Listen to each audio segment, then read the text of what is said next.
without the Messiah coming back, Jews should not have a land to themselves. Like, there's no national project. It goes against the text. It goes against the rabbinical text.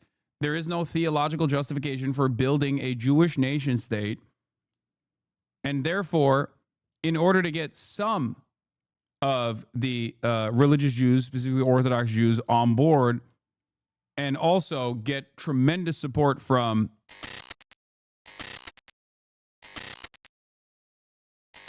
Overzealots released a new video about what you're talking about. How to destroy every Zionist talking point from Overzealots 2 hours ago.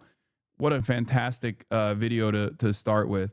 Respond to Squirrel. What makes you think I don't talk to Squirrel already or have talked to Squirrel already? Remember what I said earlier when I will be covering something that's going on that pertains to Israel-Palestine, and people will come in and like try to farm drama? Like, I'll give you a great example of one of the things that Scroll was like posting, where it's like, why won't Mate on? Why won't Hasan have Ali Abu, I don't want to say his last name wrong, Electronic Intifada's own Ali Abu Nime on? Not knowing that I talked to both Aaron Monte and also Ali as well, and was planning on linking up with them in Chicago. We just didn't have enough time. Ali Abu Nima, okay? And I'm going to still have him on the broadcast, hopefully, when I go to the Palestine People's Conference at the end of this month in Michigan. So a lot of people just like get mad about certain things because they just don't know the entire, they don't know what's going on behind the scenes, for example. One of the funniest things that people criticize me over is whenever people say, Hasan, why don't you have any Palestinians on? It's like, bro, I've had more Palestinians from Gaza who are directly still in Gaza. Like, what the fuck are you talking about? What the fuck are you talking about? People will be like, oh, Hasan only has liberal Zionists on. Excuse me. How do you deal with people that just lack object permanence when it comes to just, I don't know, any number of different things that are happening in the world? You can't. So stop focusing on the noise. And if you see someone saying shit like that, that's just like patently incorrect, you can correct them. That's it.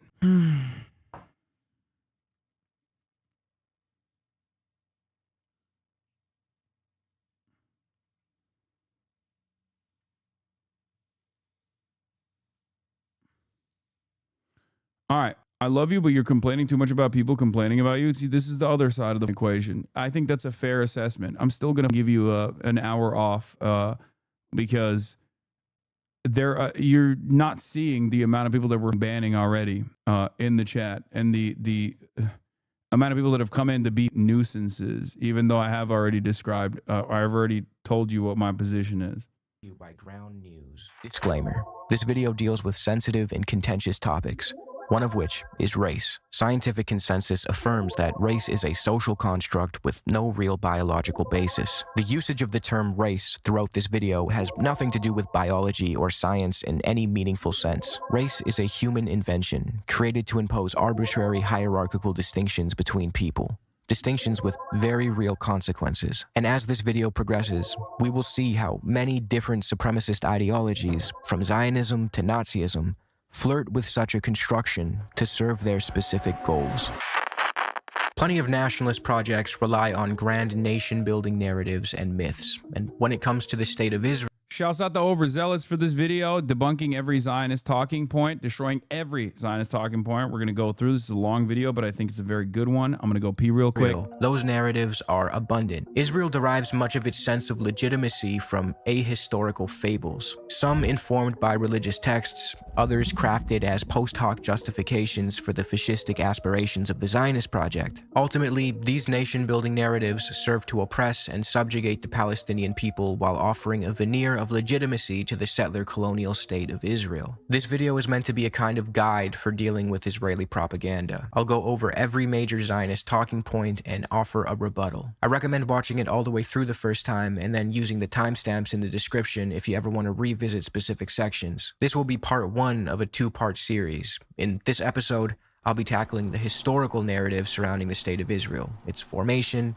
the biblical and ancient myths it leans on, and more. The next episode will focus on more contemporary Zionist propaganda. It's important when dealing with this topic, or any topic for that matter, we not only take into account the mainstream narrative that's constantly shoved in our faces, but we do the proper research and try to understand the entire picture. Challenging our blind spots is how we arrive at a genuine understanding, and the sponsor of today's video can help with that. I use Ground News to get a feel for how a story is being covered across the political spectrum, which outlets are in the forefront, and which ones choose to engage in omission. For example, if we take a look at this article titled, "Amnesty International says Israel and aid system use starvation to commit Gaza genocide," the majority of the coverage is by left-leaning media outlets, with only a few right-wing outlets picking up the story. Ground News's bias comparison tool is another feature I find helpful. With just a click of a button, we can get an overview and learn that left-leaning outlets frame Israel's actions as a deliberate genocidal campaign, while right-leaning outlets emphasize Israel's rebuttals and undermine claims of Israeli intent. This can be further illustrated by comparing the way the headlines are written in the leftmost outlets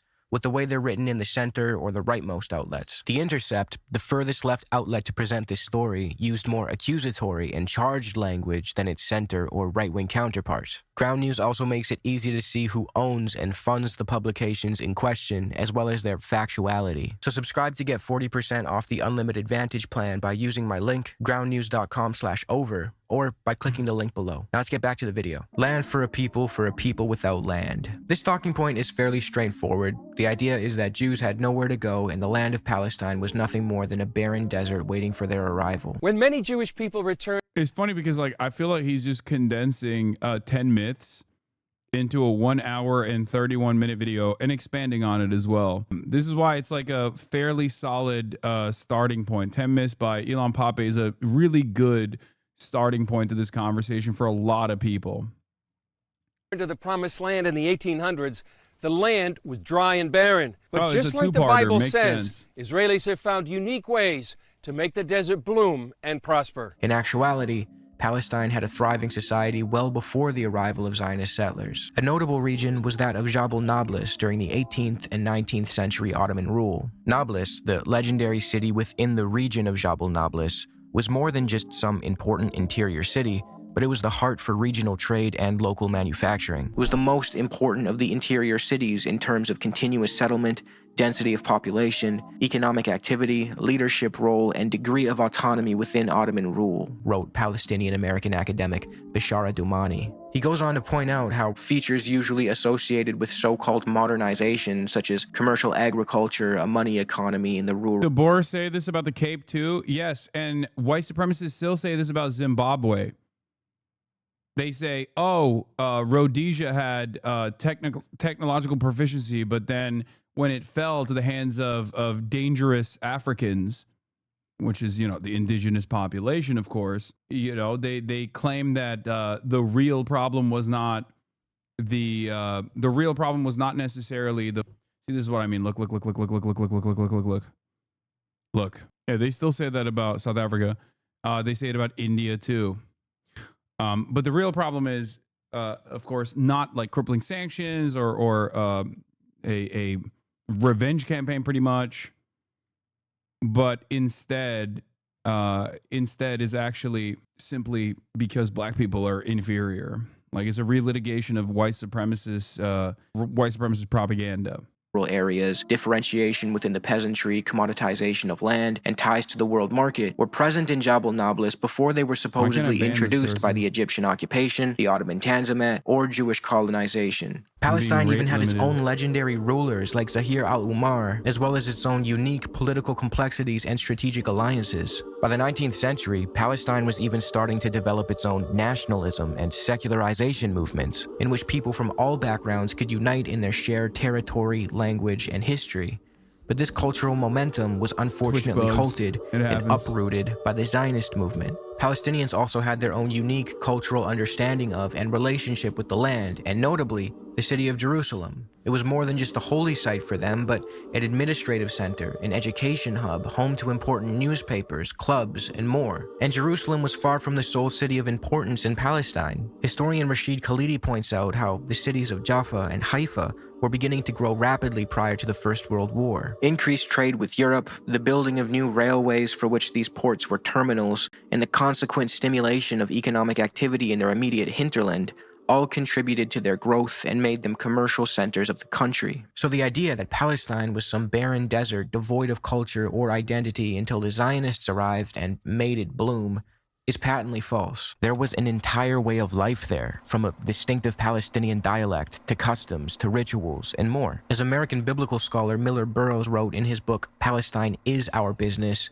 quite untrue is the statement that the majority of Muslims were Bedouins. Actually, most of the Palestinian Arabs, both Muslim and Christian, were farmers living in permanent villages. The rest were craftsmen, shopkeepers, and professional men living in the principal cities. Even in Turkish times, the density of the Arab population in Palestine, aside from the southern desert, was about that of the state of Michigan. Yeah. By 1947, it had almost doubled, reaching a figure of nearly 1.3 million. Pretty sparsely populated, actually, because there wasn't a lot there. As for the claim that Jews were a landless people who had no choice but to return to... That's, again, is this ahistorical garbage.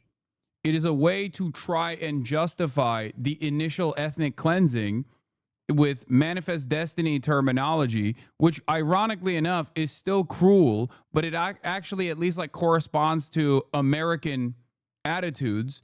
But even then it's also wrong. Okay? Like even if Palestinians, the indigenous population there, were like Bedouins, okay, living in tents or whatever, you don't get to them. What are we talking about? You don't get to ethnically displace them. Do you see what I mean? That's still completely unacceptable, but it's also completely untrue. So even in the way that they have tried to propagandize this position of ethnic cleansing and ethnic displacement, like it's not only ahistorical, but even the ahistorical attitude is still morally completely unconscionable. Their conveniently empty and totally uninhabited homeland.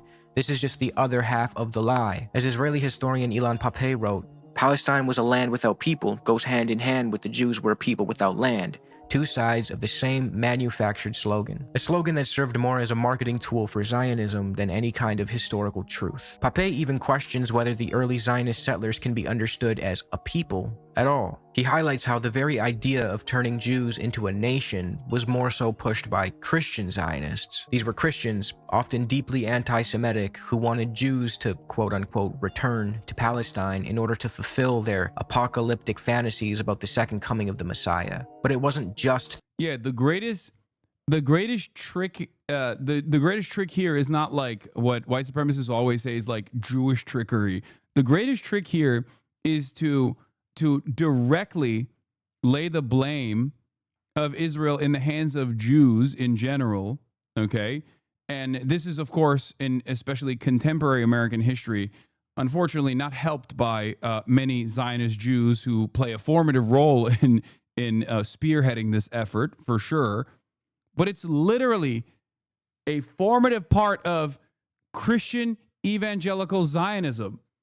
This is why I always say is like people, so many white nationalists, Christian nationalists, unironically refuse to recognize the incredibly important role Christian Zionism plays in the formation of the Israeli state and the continuation of support for the Israeli state, no matter how violent that project got. It's crazy.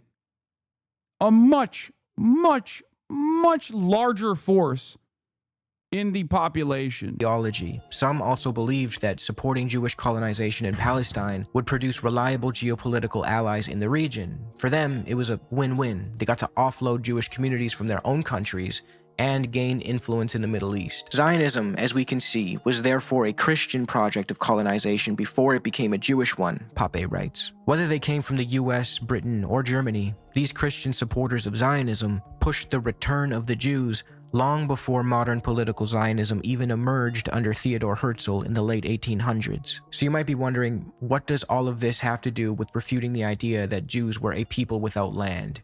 The point is this slogan was never a genuine description of reality. Also, yeah, it's unironically exactly what the Nazis said. Jews are rootless cosmopolitans. They're always outsiders in every community that they're a part of.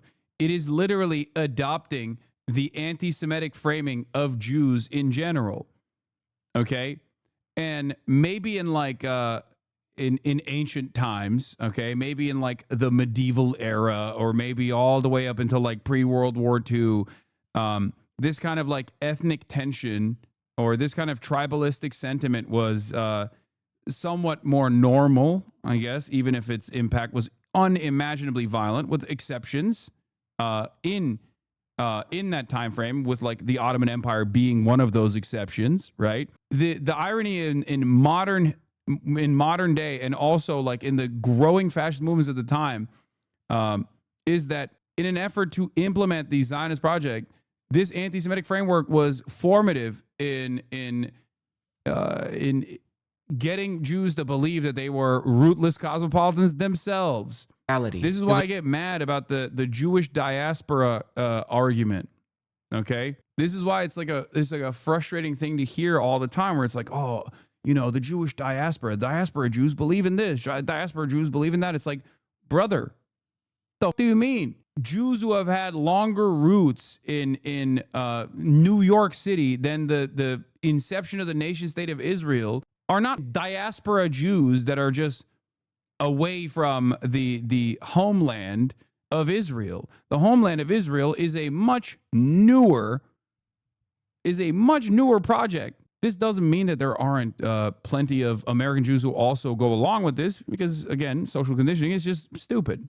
Was a coordinated narrative crafted by both Christian and later Jewish Zionists to justify a settler colonial project. It created a neat, moral-sounding myth to hide a violent reality. In truth, Zionism was a fringe idea among Jews at the time. In making the argument that the Jews were a nation belonging to Palestine and therefore should be helped to return to it, Pape writes, they had to rely on British officials and later, military power. Jews and the world at large did not seem to be convinced that the Jews were a people without land. As Professor Yuri Ram puts it in his essay on Zionist historiography, where he demonstrates how nation-building myths and grand narratives helped shape the Zionist project and remain deeply embedded in the lore of the Israeli state to this day, he writes, the national features imputed to Jewishness by Zionism were not initially taken for granted or widely accepted by Jews in general, and therefore their later almost universal acceptance should be considered as an outcome of invention and persuasion and eventually Nazi persecution, rather than as a natural and inevitable evolution of Jewishness as such. In fact, at the beginning of the 19th century, the secular Jewish cultural elite explicitly rejected the attribution of national significance to their cultural affiliation and considered the nations among whom they lived as their brethren, and the states where they lived as their homelands. Some even suggested that all mention of the return to Zion be removed from the prayer book, and some actually performed this. At the other end of the spectrum, Orthodox Jews also rejected emphatically the attribution of modern national features to Jewish identity, and some later became extreme anti-Zionists. See, the truth is, Jews themselves didn't originally buy into the whole land without a people for a people without a land slogan. Palestine wasn't empty, and Jews had homelands. They lived all over the world, often in relative peace and harmony with their neighbors, notably in the Middle East before the rise of Zionism and colonialism, which sparked nationalist reactions from others in the region. Jews were often even seen as respected pillars in their communities, which we will get deeper into in a later segment. It's also true that Jews have been undeniably wrongfully persecuted and mistreated throughout time, primarily in Europe.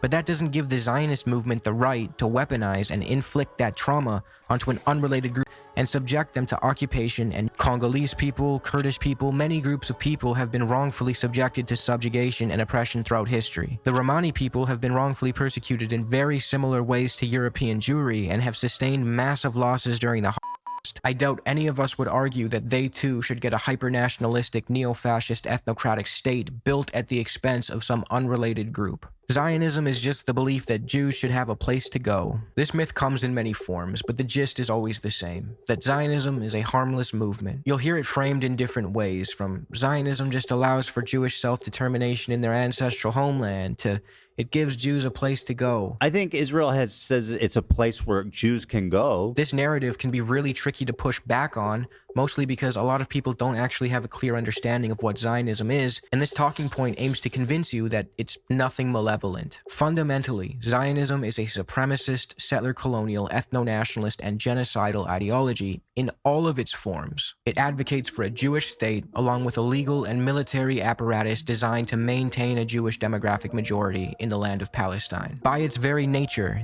for the Nazis, it was the folk, right? The Ubermensch.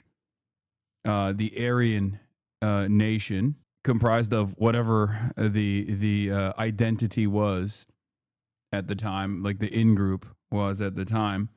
And for Zionism, it's Jews. That's it. And the more we allow this dangerous fascist ideology to manifest without actively going against it, okay, the more we allow this ideology to exist in different forms, and of course, there's always going to be marketing, okay?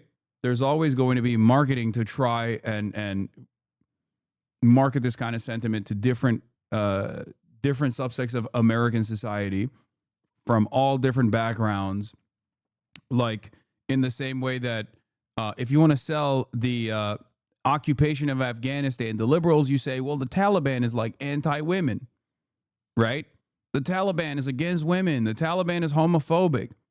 If you want to sell it to the Republicans, you say they're primitive and violent, and they want to kill us. They hate us because they ain't us. And every different group has a different thing that they're interested in, but ultimately the goal is still the same. Zionism works in the same exact way, because just like the occupation of Afghanistan, it has like an imperialist root. This is precisely the reason why, for evangelical Christians in the South, Zionism is a theological project that needs to happen so that the rapture can happen. But if you want to talk to a squishy liberal in New York, for example, you sell it as like, well, the Arabs are scary, right? Like, think about how scary the Arabs are. Think about how gay Israel is. Israel is so gay. Isn't that awesome? The ultimate goal is still the same. It's a continuation of the Zionist project. The Jewish supremacist project, the expulsion or death and destruction of all non-Jews in the area for the greater Israeli project to exist. That's it. Yeah, I saw the ICJ judge from Uganda or whatever said, not sure exact details, sorry. Yes, she is a evangelical Christian and an absolute sociopath, an absolute freak. She is an evangelical Zionist. She said, I've been placed on this earth by God to defend Israel. That's what she said. And this is not a disqualifying thing, okay? She says she's on a mission from God to defend Israel. One of the judges on the International Court of Justice. Zionism requires the removal and replacement of the indigenous Palestinian population. This was clearly understood by the early Zionists. Yeah, she's on a mission from God to bring about the apocalypse. That's a real-ass judge, bro.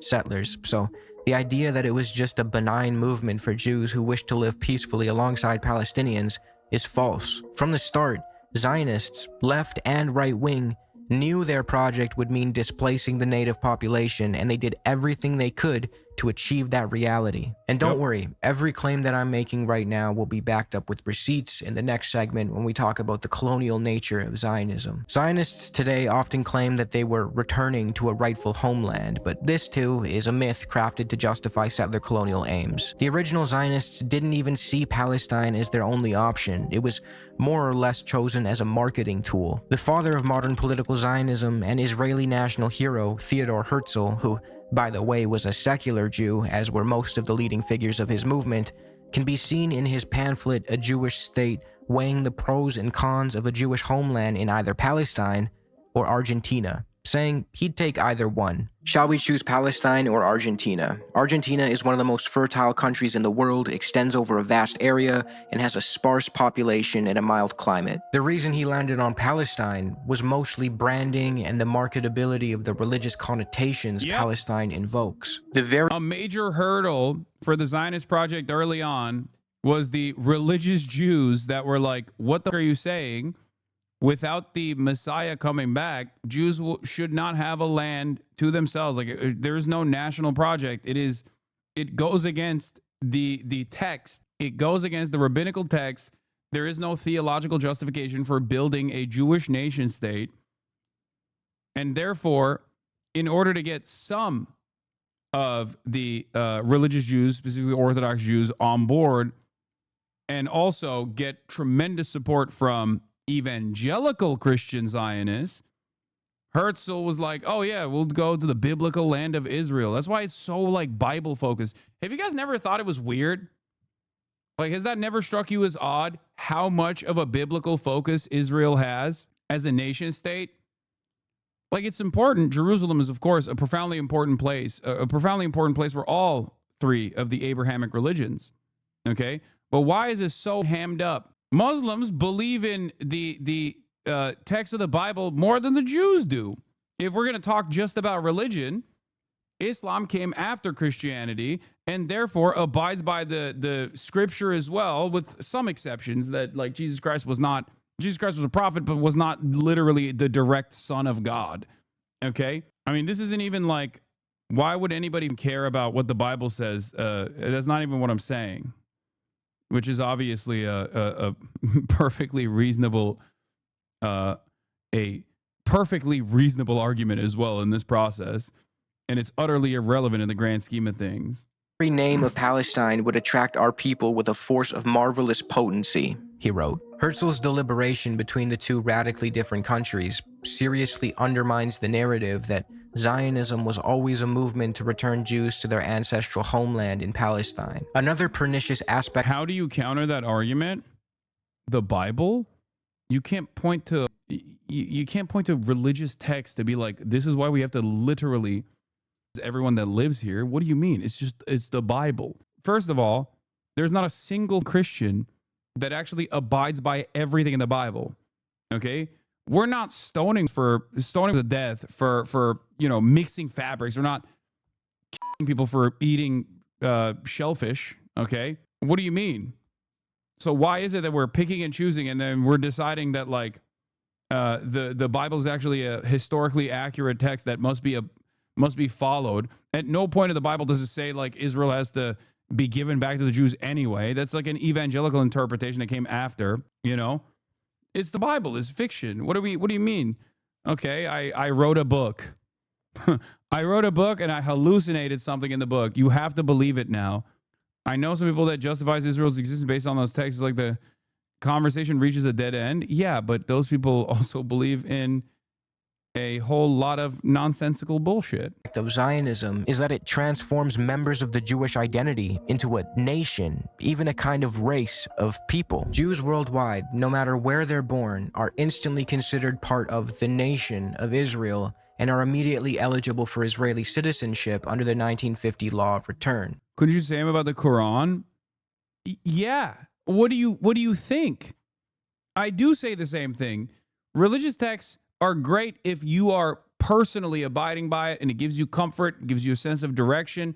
That's fine. But if you use religious scripture, religious texts to justify doing harm to others, then, at that point, it's completely irrelevant. Okay? You can't do that. You can't legislate by way of religion, which is technically against Islam as well, even though throughout the Ottoman Empire, for example, there were plenty of instances where, like, there was not a perfect continuation of Sharia, just law, right? Religious, Islamic law, because the Quran is the last version of the Abrahamic religions. It's the most updated version, and therefore it has the most amount of practices in it. It even has like laws in it, Sharia. That's what it is, right? But no one has. Just like Christians don't follow all of the scriptures, no historic or contemporary Muslim state has ever abided by the full, every single standard of Sharia. Because religion, at the end of the day, is always left up to interpretation. That is not true. Here we go. Taskid Noah. Meanwhile, Palestinians born in Palestine are excluded and their UN-affirmed right of return is denied. See, when the Palestinians were ethnically cleansed from their lands in 1948, the UNGA issued Resolution 194 stating that they, as well as their descendants, ought to be able to... What is this? Muhammad? What is this? HasanAbi doesn't criticize Islam when it's literally anti-liberalism. HasanAbi is a cop-out. He won't criticize Sharia law when it's anti-liberalism. Did you not hear the words that just came out of my mouth?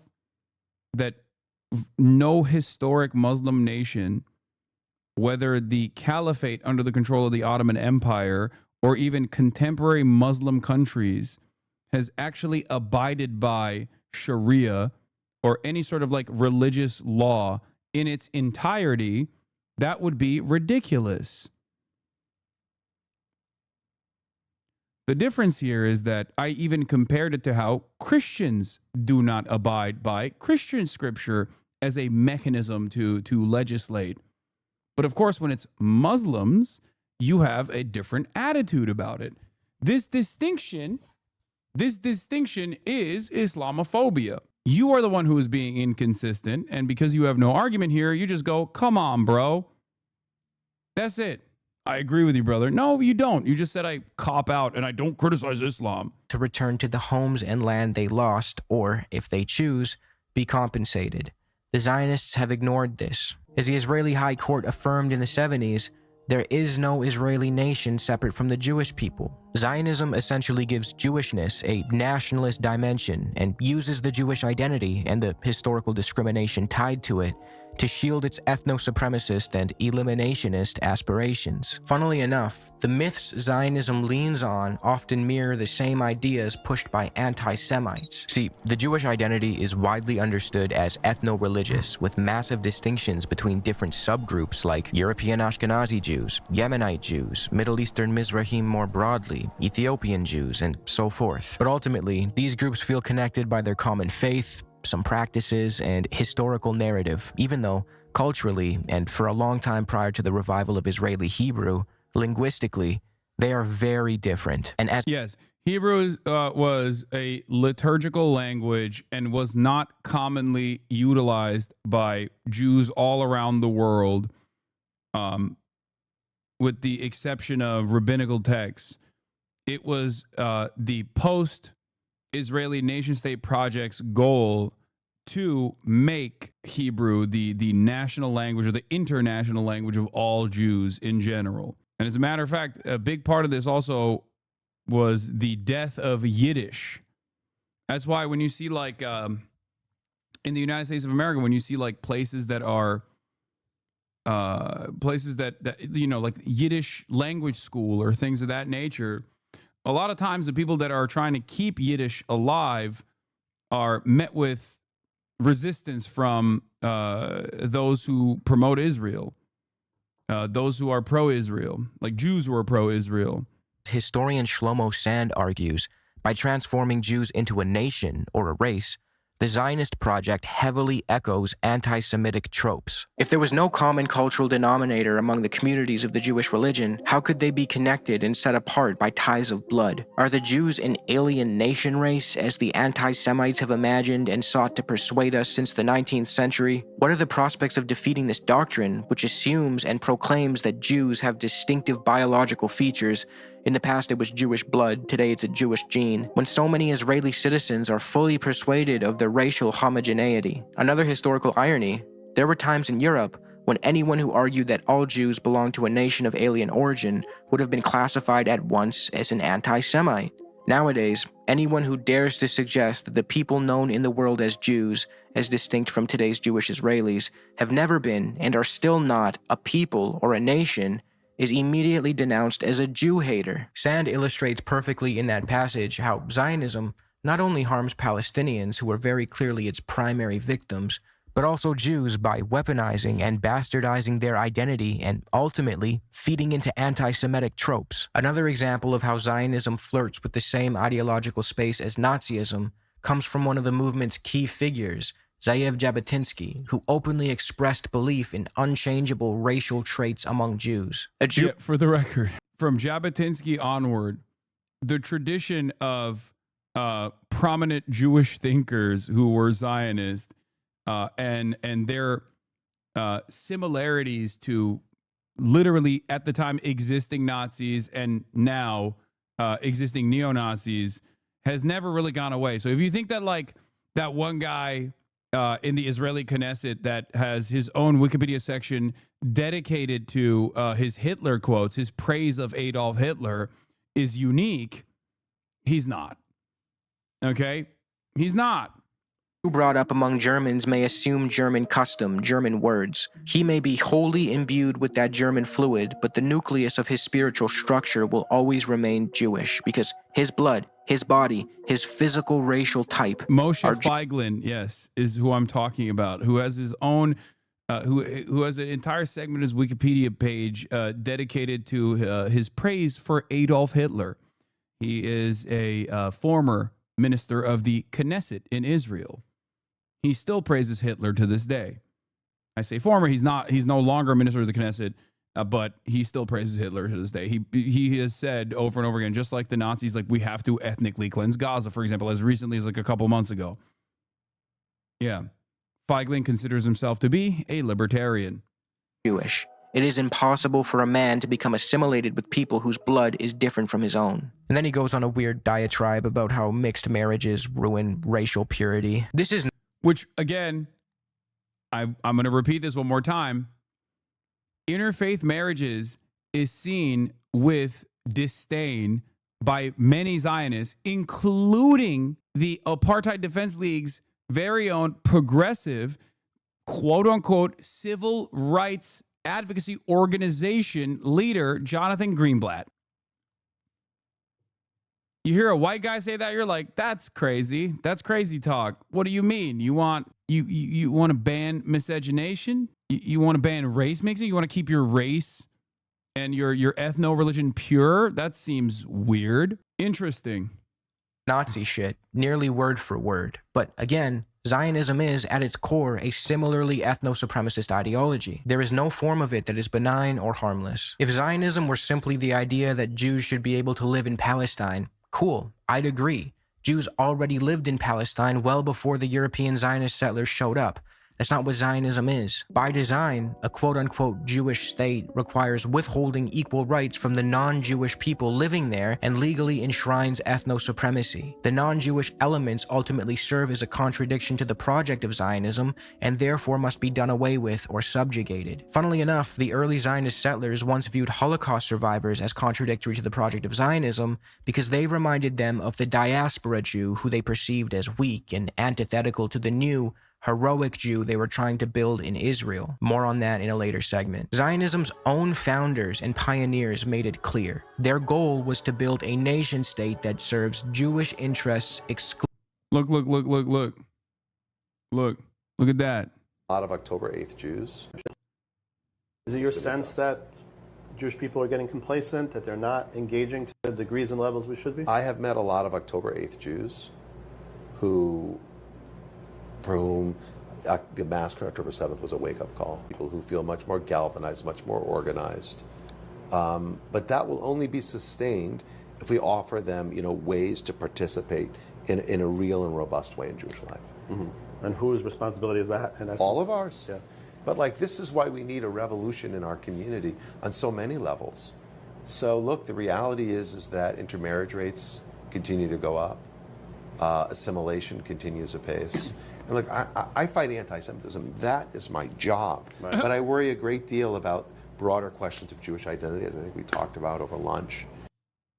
In your sense? It's really up, man. Too many shiksas. That's right. That's it.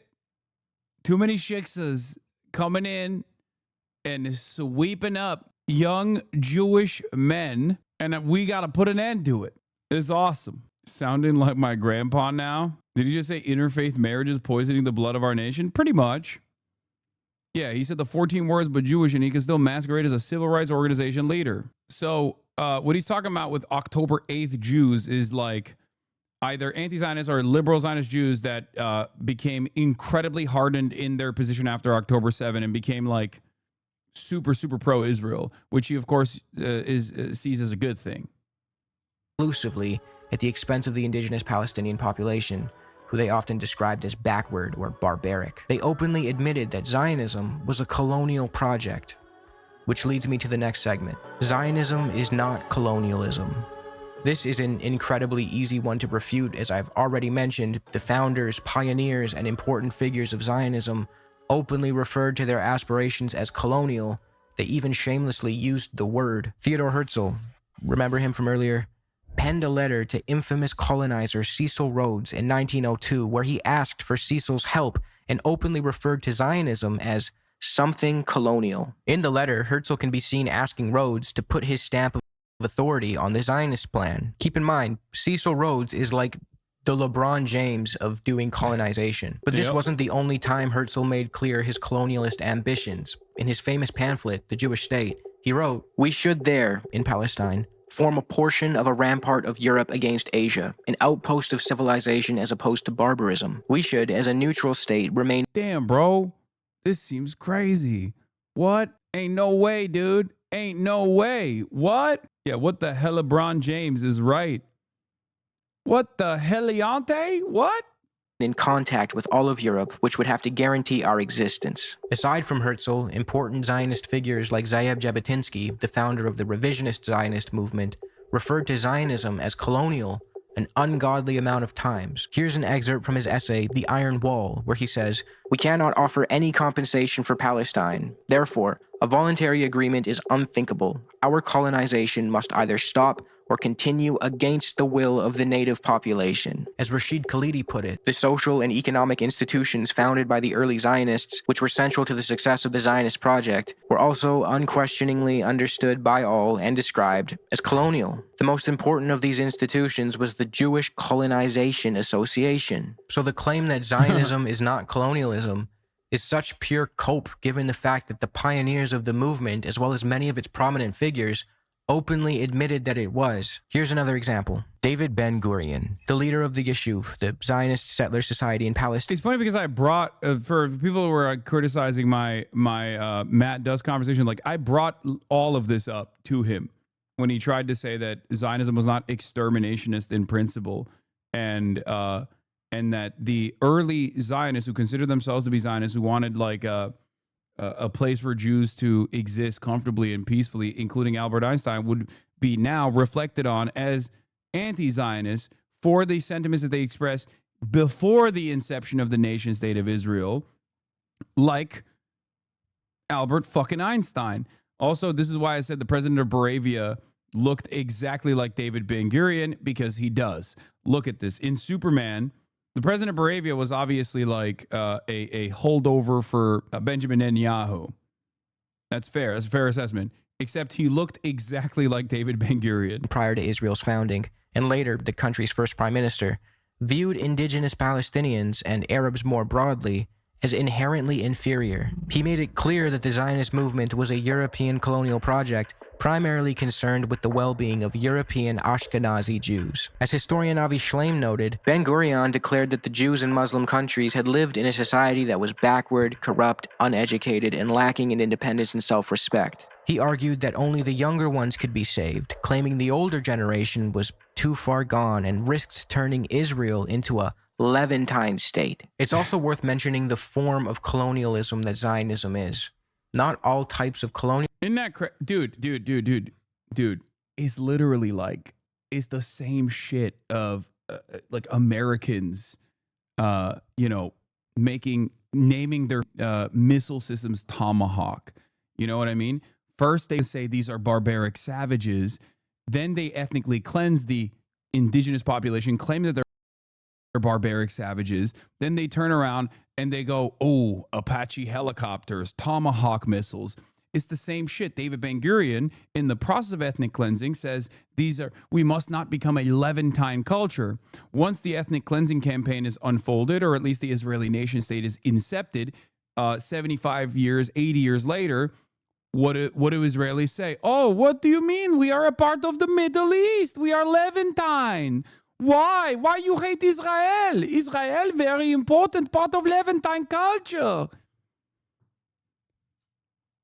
Meanwhile, in the initiation, and still to this day, a big part of the ethnic cleansing operations was the cultural erasure of Palestinians, the cultural erasure of any sort of like Levantine, any sort of Middle Eastern, any sort of Arab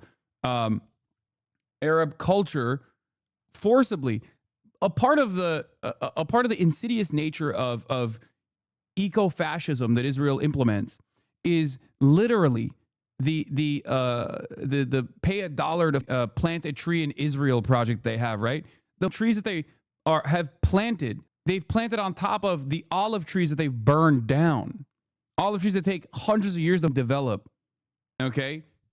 They burn it down and they bring in invasive species because they want to make Israel at the time look more European.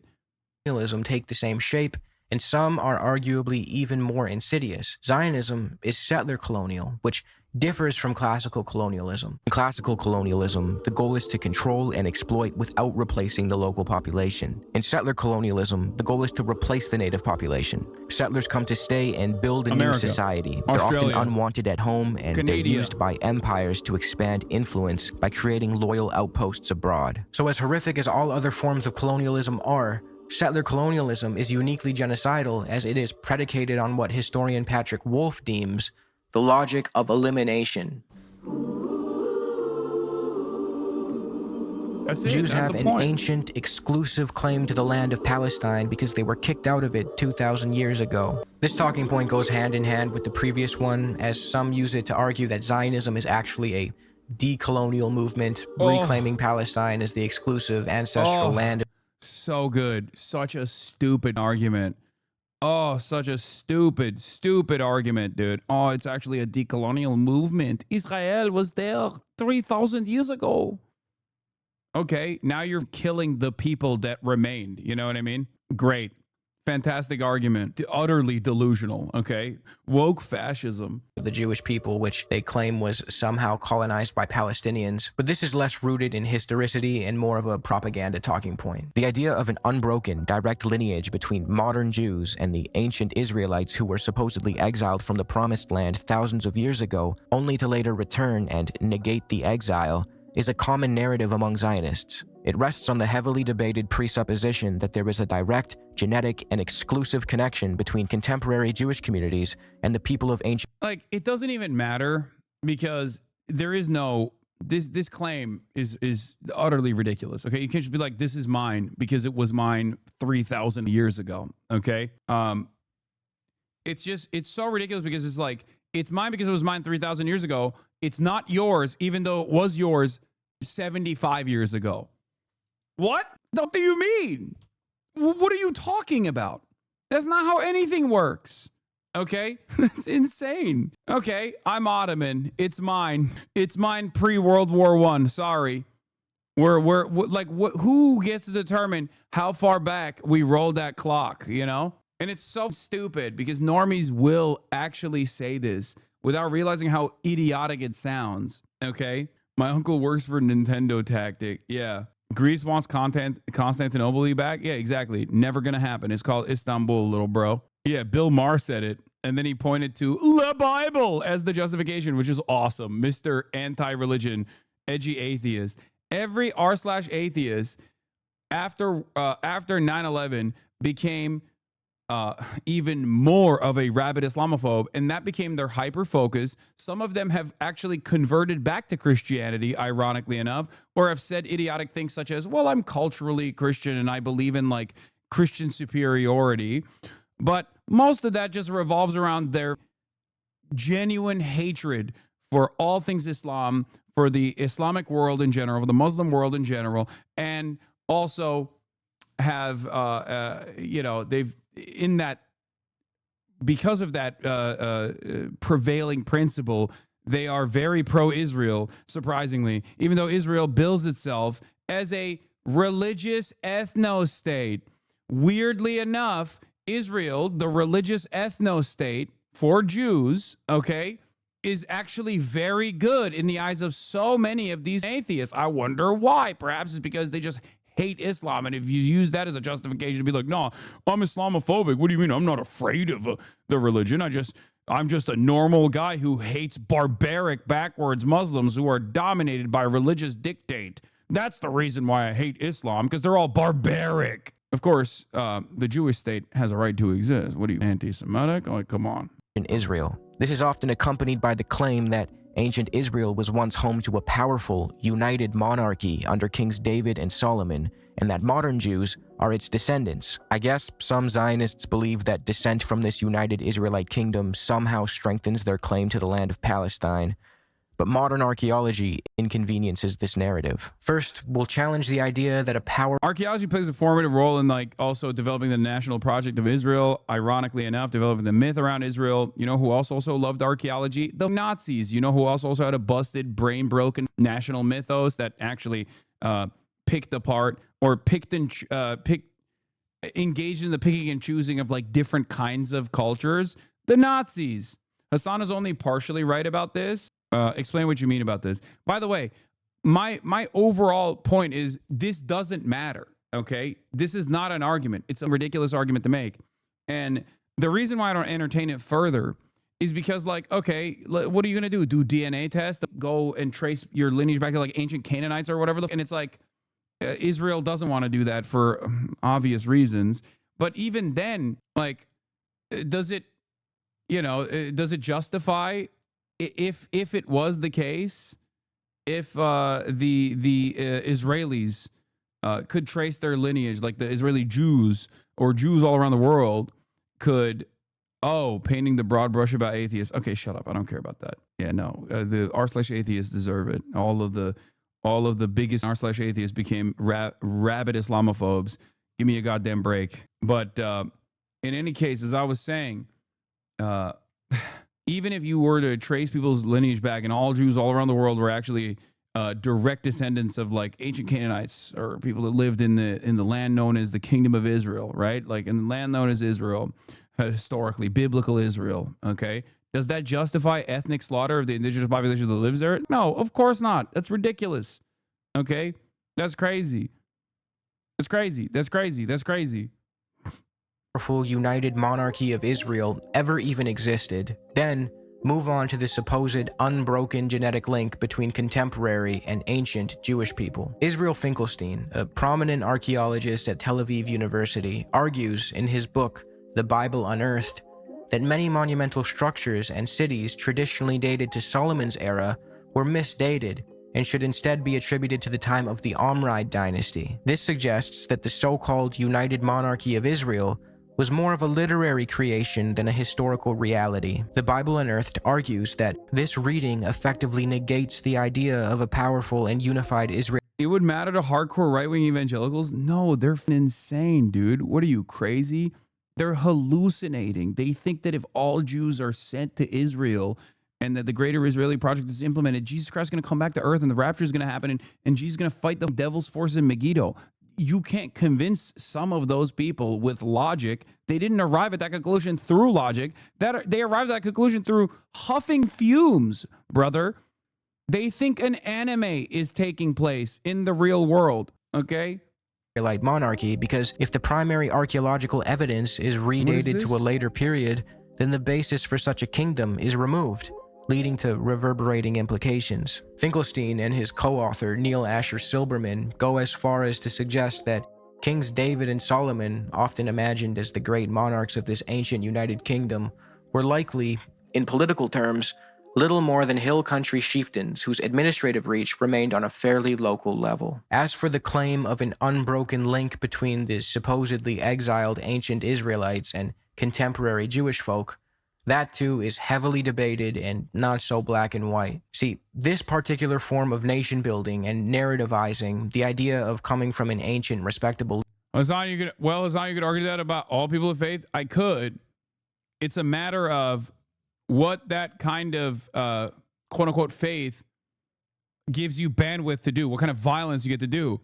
As a matter of fact, I have consistently done this, like with Christian justifications for the maintenance of chattel slavery, for example, right? While also simultaneously showing that there is an alternative vision there as well. Christianity was on both sides of the slavery debate, both in the continuation of it and also in the extermination and the abolition of it. That's it. Religion is just a weapon to wield to galvanize the public. Lineage is not unique to Israel. As historian Shlomo Sand puts it, just as the inhabitants of modern Greece saw themselves as the biological descendants of Socrates and Alexander the Great, and as influential textbooks have transformed the ancient Romans into typical Italians, the state of Israel equally engages with narratives to justify its existence and build up nationalist fervor about it. For Israelis, specifically those of Jewish origin, such mythologies, like those of the aforementioned Greeks and Italians, are far-fetched, whereas their own history rests on firm and precise truths. In Israel, these burdens of memory did not appear. The Bible.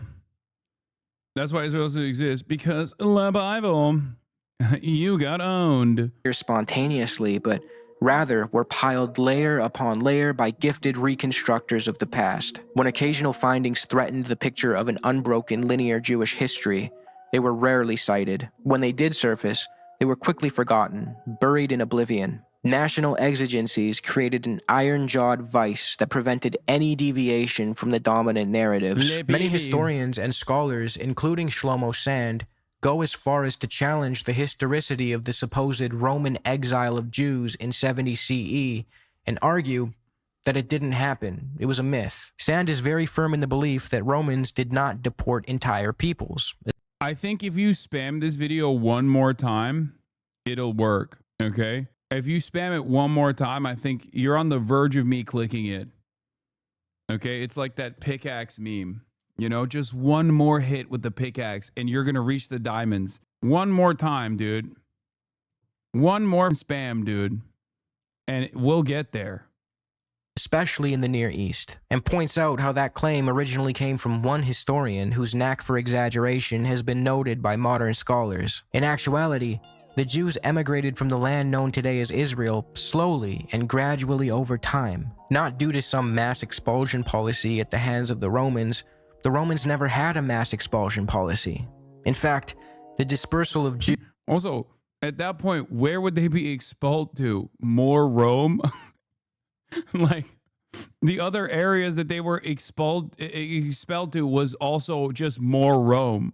Jews predated the destruction of the Second Temple by the Romans. By 70 CE, Jews had already been living elsewhere. Sand and co. argue that this myth was more so used to help transform adherents of the Jewish faith into a nation of people so as to serve nationalistic purposes. A close examination of the historical event that apparently engendered the second exile in the year 70 CE, and an analysis of the Hebrew term gola, exile, and its connotation in late Hebrew, indicate that the national historical consciousness was a patchwork of disparate events and traditional elements. Only in this way could it function as an effective myth that provided modern Jews with a pathway to ethnic identity. The ultra-paradigm of deportation was essential for the construction of a long-term memory wherein an imaginary, exiled people race could be described as the direct descendants of the former people of the Bible. The myth of uprooting and exile was fostered by the Christian tradition, from which it flowed into Jewish tradition and grew to be the truth engraved in history.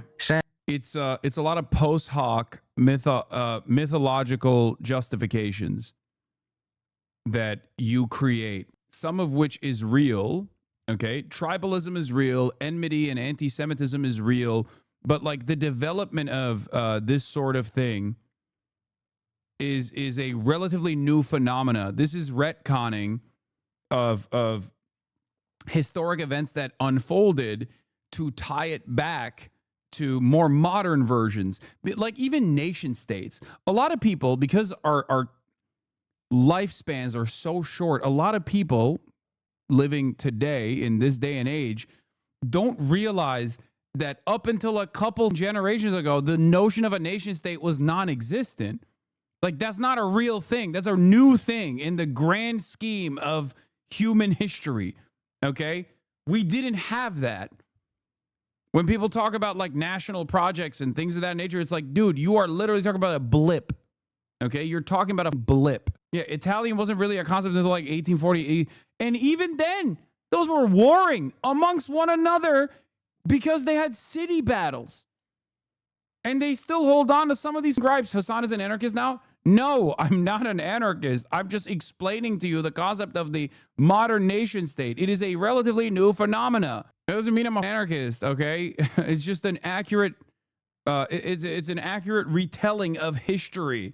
from which it flowed into Jewish tradition and grew to be the truth engraved in. Instead of a mass exile of Jews by the Romans, they actually stayed in the region and eventually... Yeah, that's the other point. Yeah, that's not a real thing. Some people left, some people remained. Some of the people remained and carried on the Jewish faith. A lot of the people first converted to Christianity and then to Islam. This is the other side of the story, which is like when Ashkenazi Jews or like European Jews that came to, or Levantine Jews that came from like MENA, the other parts of the MENA region to Israel, that are like engaging in the wholesale ethnic slaughter of Palestinians that they call Arabs. They don't see the inherent irony that they are literally killing their own unbroken ancestors. But because the ideology has to revolve around something, and that in-group is Judaism, if you're non-Jew, then it's over. It doesn't matter if you could trace your ethnic lineage all the way back to the Canaanites. That's why it's also an idiotic argument.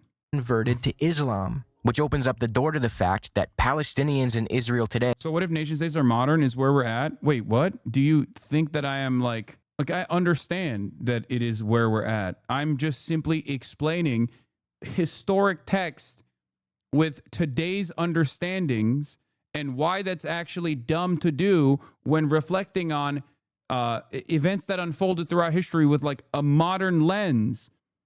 If you operate with the understanding of like nation states being a concept that existed throughout history, throughout time, then you're going to be wrong. Your understanding and your analysis of historical events that unfolded is going to be incorrect. They can make a much stronger argument for their descendancy and ancient link to the land, especially in comparison to figures like Ben-Gurion and Golda Meir, whose ancestry for generations comes from Eastern Europe. However, as Sand responsibly reminds us, any population that has existed in a region for thousands of years has mingled with its neighbors, its captives, or its conquerors. You know about Israelis, same as 2-year-old on whiskey? What does that even mean? Are you saying that my understanding of Israel and Israelis is the same as a 2-year-old who's drunk off whiskey? Is that what you're trying to say?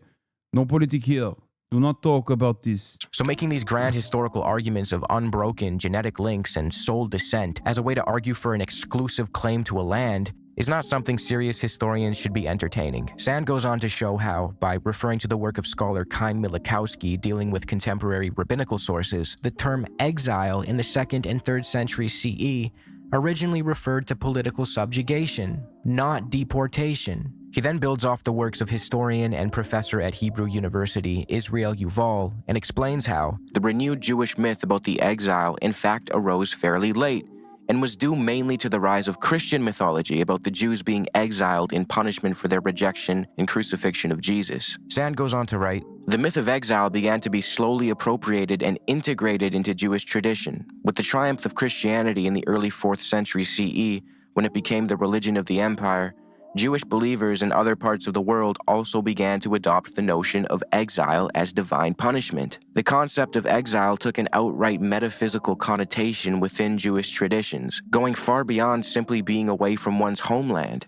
Exile, in fact, was anywhere, even in the Holy Land. This clearly illustrates how exile was originally less a material descriptor in Jewish tradition, but more so a metaphorical one that later became crucial in selling the Zionist project by transforming it into a story of physical displacement and the need to return to Zion. Sand's argument is not that Jewish people didn't suffer or weren't historically mistreated. It's that the idea of a mass, uniform expulsion is less rooted in accurate history and more so a post hoc construction to help create the idea of a single, unified people race that is now weaponized by the Zionist project. He then goes on to argue that the migration and incredible growth of the worldwide Jewish population over centuries is better explained by conversion to Judaism rather than by direct descent from the ancient Israelites. He reminds us that Judaism did, at one point, actively engage in proselytizing. Nur Mashalha corroborates this claim in his 2018 book, Palestine, A 4,000-Year History. But to wrap this section up, even if everything Sand, Finkelstein, and all the other historians put forth is proven to be incorrect in the face of some new hypothetical evidence, that wouldn't change the fact that the ancient Israel argument is a bad argument. Even if there really was a united Israelite monarchy and today's Jewish people were the sole direct descendants of an ancient exiled group, that still wouldn't justify an exclusive claim to the land. No one would accept that argument in any other context. Do I, as an Italian with a grandparent from Rome, have a historical claim to London because it was once part of the Roman Empire? I'd hope you'd say no. If some guy showed up to your house and claimed that his ancestors lived there 2,000 years ago, we would all agree that he's got no case. But the thing that Zionists rely on to make their exclusive claim to the land is not so much logical or historical, but biblical. God gave the land of Palestine to the Jewish people exclusively. For this segment, I set my sights on the Hebrew Bible so we can get right to the source of God's word. A fundamental principle articulated in the Torah is that the land ultimately belongs to God, not any single people in perpetuity. Leviticus 25:23 represents God's wishes and states clearly, "The land shall not be sold in perpetuity, for the land is mine. You are strangers and sojourners with me." This verse reframes the connection of the Israelites to the land as one of stewardship rather than outright ownership. The Israelites' relationship to the land is portrayed as conditional in the Bible, based on covenantal obedience, not absolute ownership. And given that the Israelis today break almost all of God's rules, from killing to theft to occupation, I'd say they aren't being all too obedient at the moment. There is no divine, unconditional right to the land given by God in the Bible. Deuteronomy 28 lists blessings for obedience and curses for disobedience, stating that those who disobey God's covenant are to be exiled from the land. As Leviticus 18:28 reaffirms, the Israelites are to be vomited out if they break the covenant or defile the land. I would say that constantly bombing the daylights out of your holy land probably counts as defiling it, and doing a genocide most likely is not in compliance with the covenant. Yeah, I don't even entertain the theological arguments anyway. I think it's nonsensical. But, you know, there is definitely also a theological counter-argument to everything that Israel is doing, because everything that Israel is doing is bad. And religion is supposed to be a social text, like a rule book of, you know, what best practices to follow. And therefore, it's going to say things like, don't murder people, don't steal from people. You know, that's kind of the whole game, right? Therefore, you're automatically disqualifying if you are engaging in some kind of nation-state project that requires the extermination of people that were living there before you implemented this settler colonial operation. Given that bloodshed and murder are constantly portrayed as defiling or polluting the land, as is shown in Numbers 35, 33 through 34. Clearly, the land is depicted as morally reactive and willing to expel the unjust. Aside from all this, the biblical text also contains provisions for the inclusion of non-Israelites. In Ezekiel 47, 22 through 23, God's vision of a restored Israel commands that the land be divided as an inheritance for both the Israelites and the strangers who sojourn among you, and that these strangers shall be to you as native born among the children of Israel. They shall have an inheritance with you among the tribes of Israel. This passage directly contradicts the idea of an ethnically exclusive right to the land. Another point worth mentioning here is that Zionists rely heavily on this biblical superstitious talking point, but ignore the fact that many of the pioneers of political Zionism were secular or atheists. David Ben-Gurion, the leader of the pre-state settler society in Palestine and later the first... A national socialist, if you will. That's what he was. And much like historic national socialists, he focused primarily on the nationalism aspect and not so much on the socialism aspect. Does that remind you of a guy? Certainly reminds me of a guy, you know. Prime Minister of Israel openly referred to himself as an atheist, which reminds me of this pertinent quote from Ilan Pappé. The secular Jews who founded the Zionist movement wanted paradoxically both to secularize Jewish life and to use the Bible as a justification for colonizing Palestine. In other words, they did not believe in God, but he, nonetheless, promised them Palestine. Israel was formed due to the Holocaust. This is a common talking point, but it's inaccurate. The Zionist movement that colonized Palestine started way before the Holocaust. In the late 1800s, the first Zionist settlers arrived in Palestine in 1882 in a wave of immigration called the First Aliyah. The next wave of immigration, the Second Aliyah, took place after, and the settlers... So the first Aliyah, I assume he's gonna talk about like how they bought like land and stuff, which you know what, I'll just let him do it as a matter of fact, because that's true, they did. There were, you know, purchase land agreements. This is not wrong, okay? It just, again, doesn't justify the ethnic expulsion of the people that live there. So that is also an idiotic argument, an idiotic line of argumentation. Consisted mostly of, and that land in and of itself was a tiny fraction of the land that Israel now occupies. Frustrated communists and socialists who now saw Zionism not only as a solution for the Jewish problem, but also as spearheading communism and socialism through collective settlement in Palestine. As Pape put it, many of these Jewish settlers were victims of anti-Semitism in Europe, but as we've already established, Zionism was not a popular solution to the problem of anti-Semitism among Jewish people at the time. Many believed that communism would better alleviate their issues by remedying class disparities and eventually solving anti-Semitism in Europe. The Bundists, a Jewish socialist group from the late 1800s, rightfully understood from the jump that Zionism would, in the long run, actually harm my goats, okay? The Bundists, the Bolsheviks, the real goats.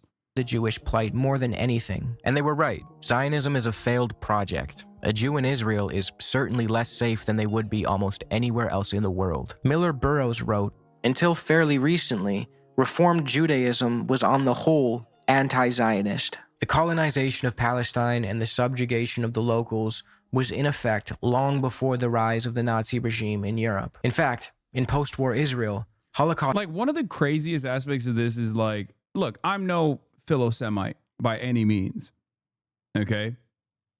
Having said that, like, Jews, due to their collective history of oppression, wholesale slaughter, pogroms, the Holocaust, have always found themselves on at the tip of the spear in revolutionary politics, okay? Maybe because they were pushed into that position, most likely because they were pushed into that position, let's be real, because it's always like the same tribalist forces that have required Jews to be the ancient enemy, right?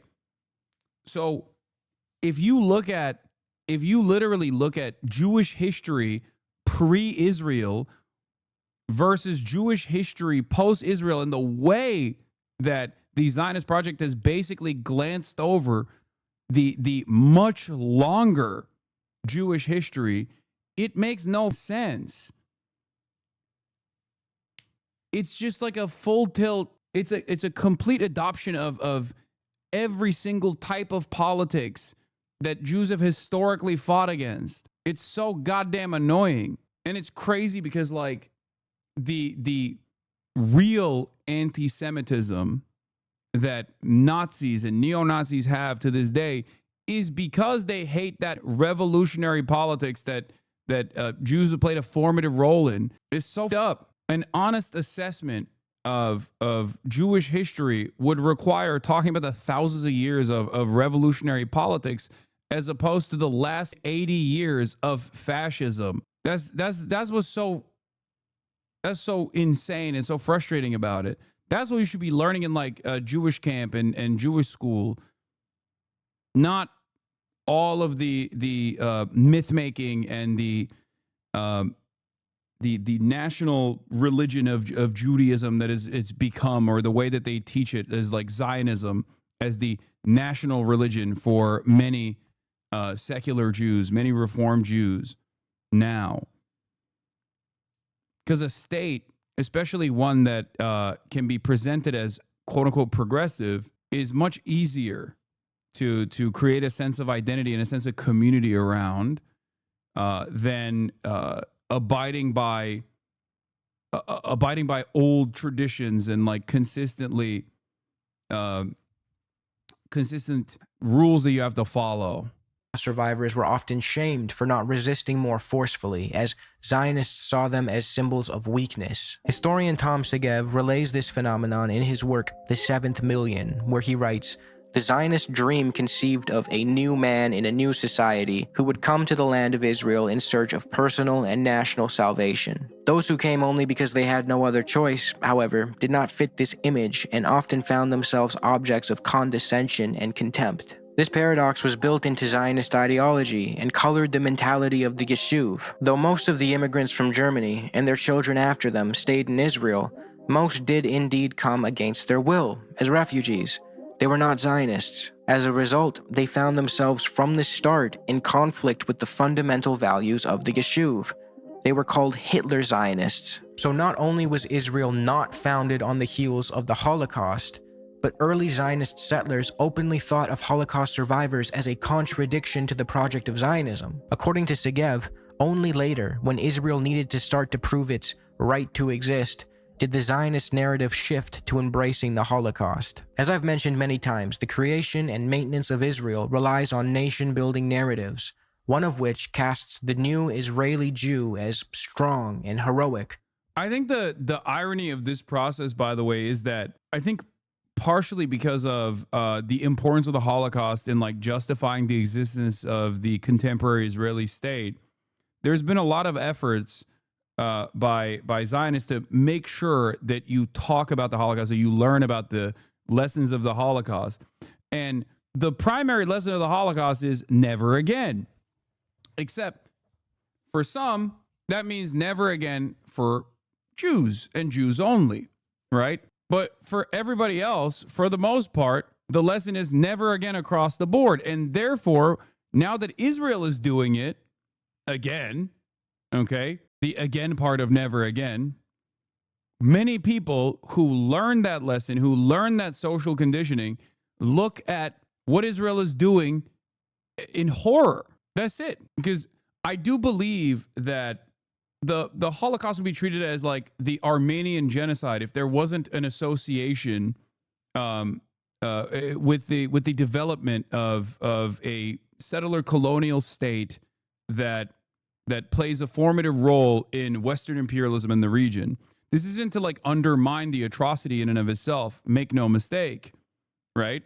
But just like I said, a lot of like the impact of Jewish advocacy organizations, the combating of anti-Semitism, the real reason why this group has had any sort of motion in being able to target and actively push back against marginalization in modern history is because of its utilization as a shield, as a weapon to wield against critics of the settler colonial apparatus. Never again is a messed up double meaning to the muscular understanding of Jews. It means we must do all, including the worst crimes, to ensure that nothing befalls the Jewish people ever again. To everyone else, it means that humanity should never stoop to such lows as the Holocaust again. Yeah, exactly. But what you're saying here, this interpretation, I think, is like, again, was a specific interpretation. It was like a Kahanis interpretation almost. Whereas now I think it's become more commonplace, especially post October 7. Like I see liberal Zionists also say never again means just the Jews. Like that we can never allow this to happen to Jews again, which is why we have to do everything in our power to be as muscular and as militant, you know?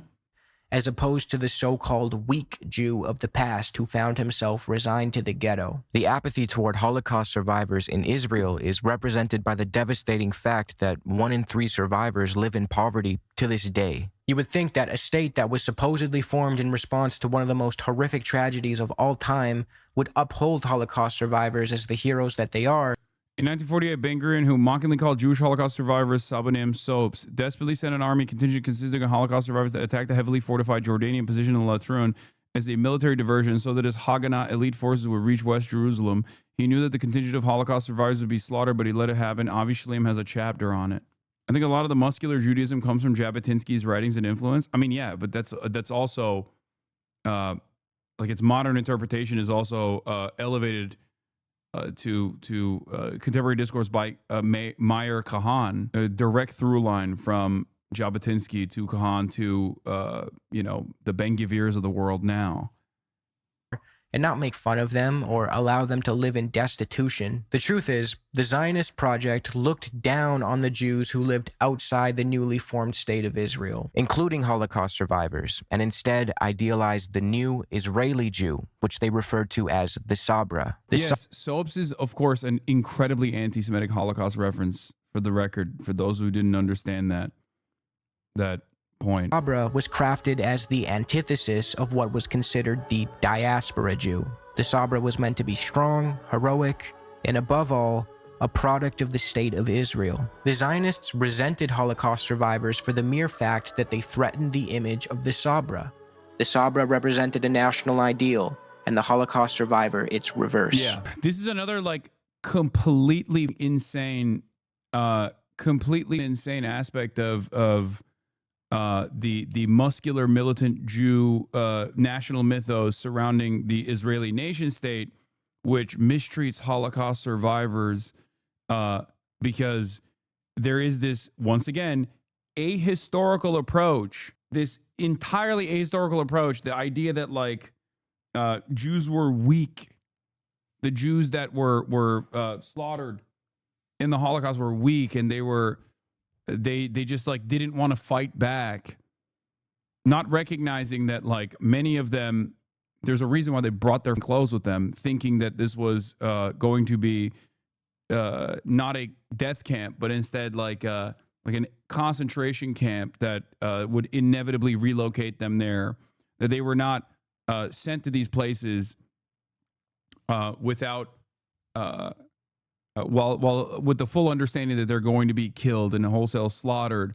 or that Jews did not play a formative role in the resistance movement against Nazis, whether it be the partisans or numerous other revolutionary organizations, Jews in other countries like the Jews in the USSR.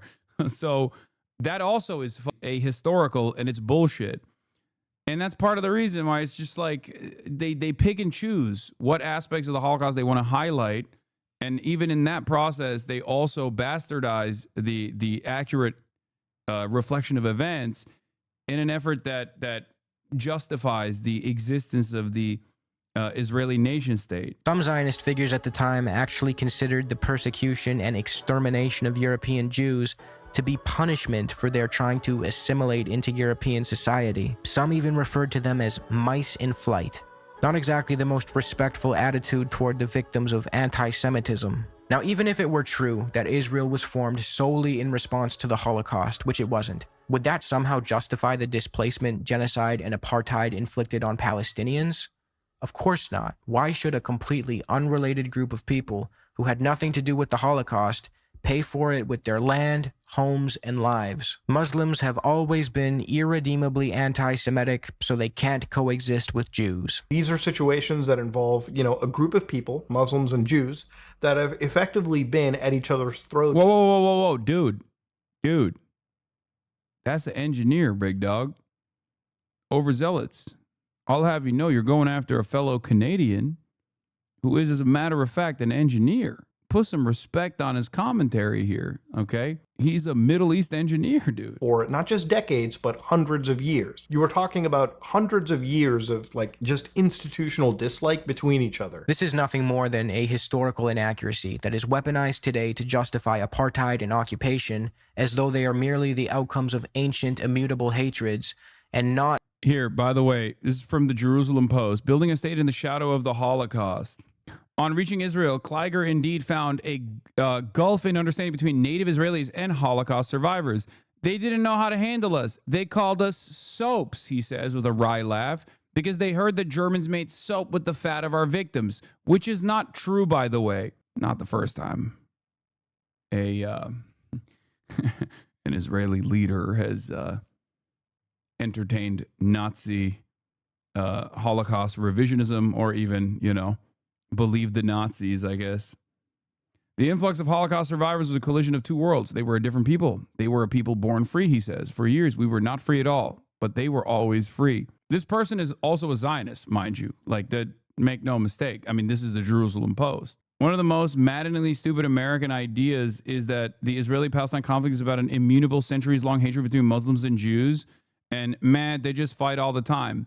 It's Orientalist in nature, and I find it really funny because it also Orientalizes Judaism, which is the idea that like these non-Christians, they've been warring for a real long time. It is what it is. Have you ever used an argument against someone you disagree with, or you just called them Nazis and pedos?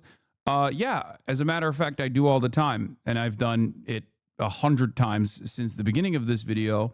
And the only time I call someone a Nazi or a pedophile is usually when they are a Nazi or a pedophile, sometimes both. It's not my fault that many of the naysayers, given my anti-Nazi, anti-pedophilia position, happen to be Nazi pedophiles, you know? Do you think that it's an entire stream of me going, this person is a Nazi, this person is a pedophile, or do you think that there's some convincing arguments that I'm making in the process? Also, the irony here is I'm literally talking about historic Nazism when we're talking about, like, you know, Nazi Germany and the Holocaust. What language am I supposed to use when talking about the Holocaust that the Nazis did? Am I supposed to use a different term? Like, come on, man. Why are you calling Adolf Hitler a Nazi? Did he call himself a Nazi?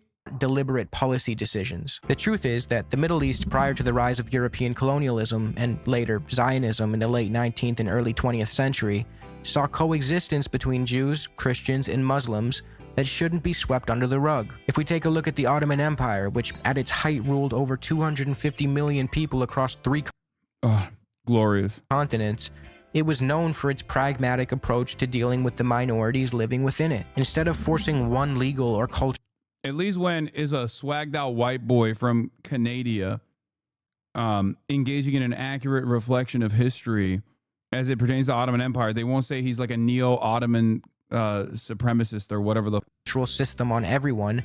The empire let its non-Muslim subjects govern themselves through communities called millets. These were based on religion, not race or ethnicity.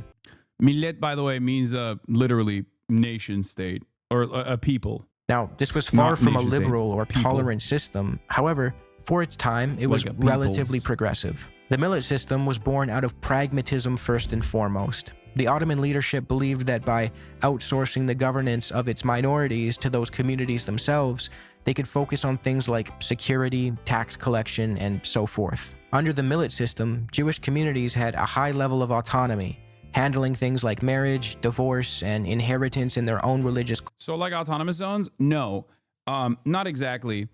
Because it spanned across so many different cultures and so many different ethnicities, so many different religions, due to, as Overzealots correctly identified, the pragmatism of being able to control such a wide swath of land, the Ottomans decided, unlike a lot of Christian empires, that the best possible way was not through forcible conversion, but instead to just like allow people to govern themselves, and then and in the process just like let localities engage in. No, it's not even a self-segregation thing. No, not at all. It's just like if you have your own local form of governance, as long as you pay jizya, as long as you pay a tax to the empire, nobody gives a shit.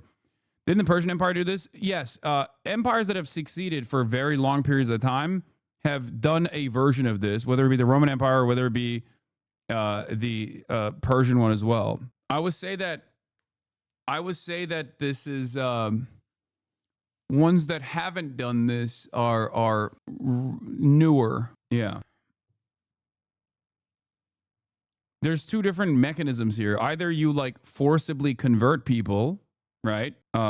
Every single person in that land, and you like try to engage in cultural erasure and destroy their identity, or you have a more somewhat tolerant approach to the process as opposed to the forcible conversion and allow people to believe whatever they want to believe as long as they are like under the imperial banner.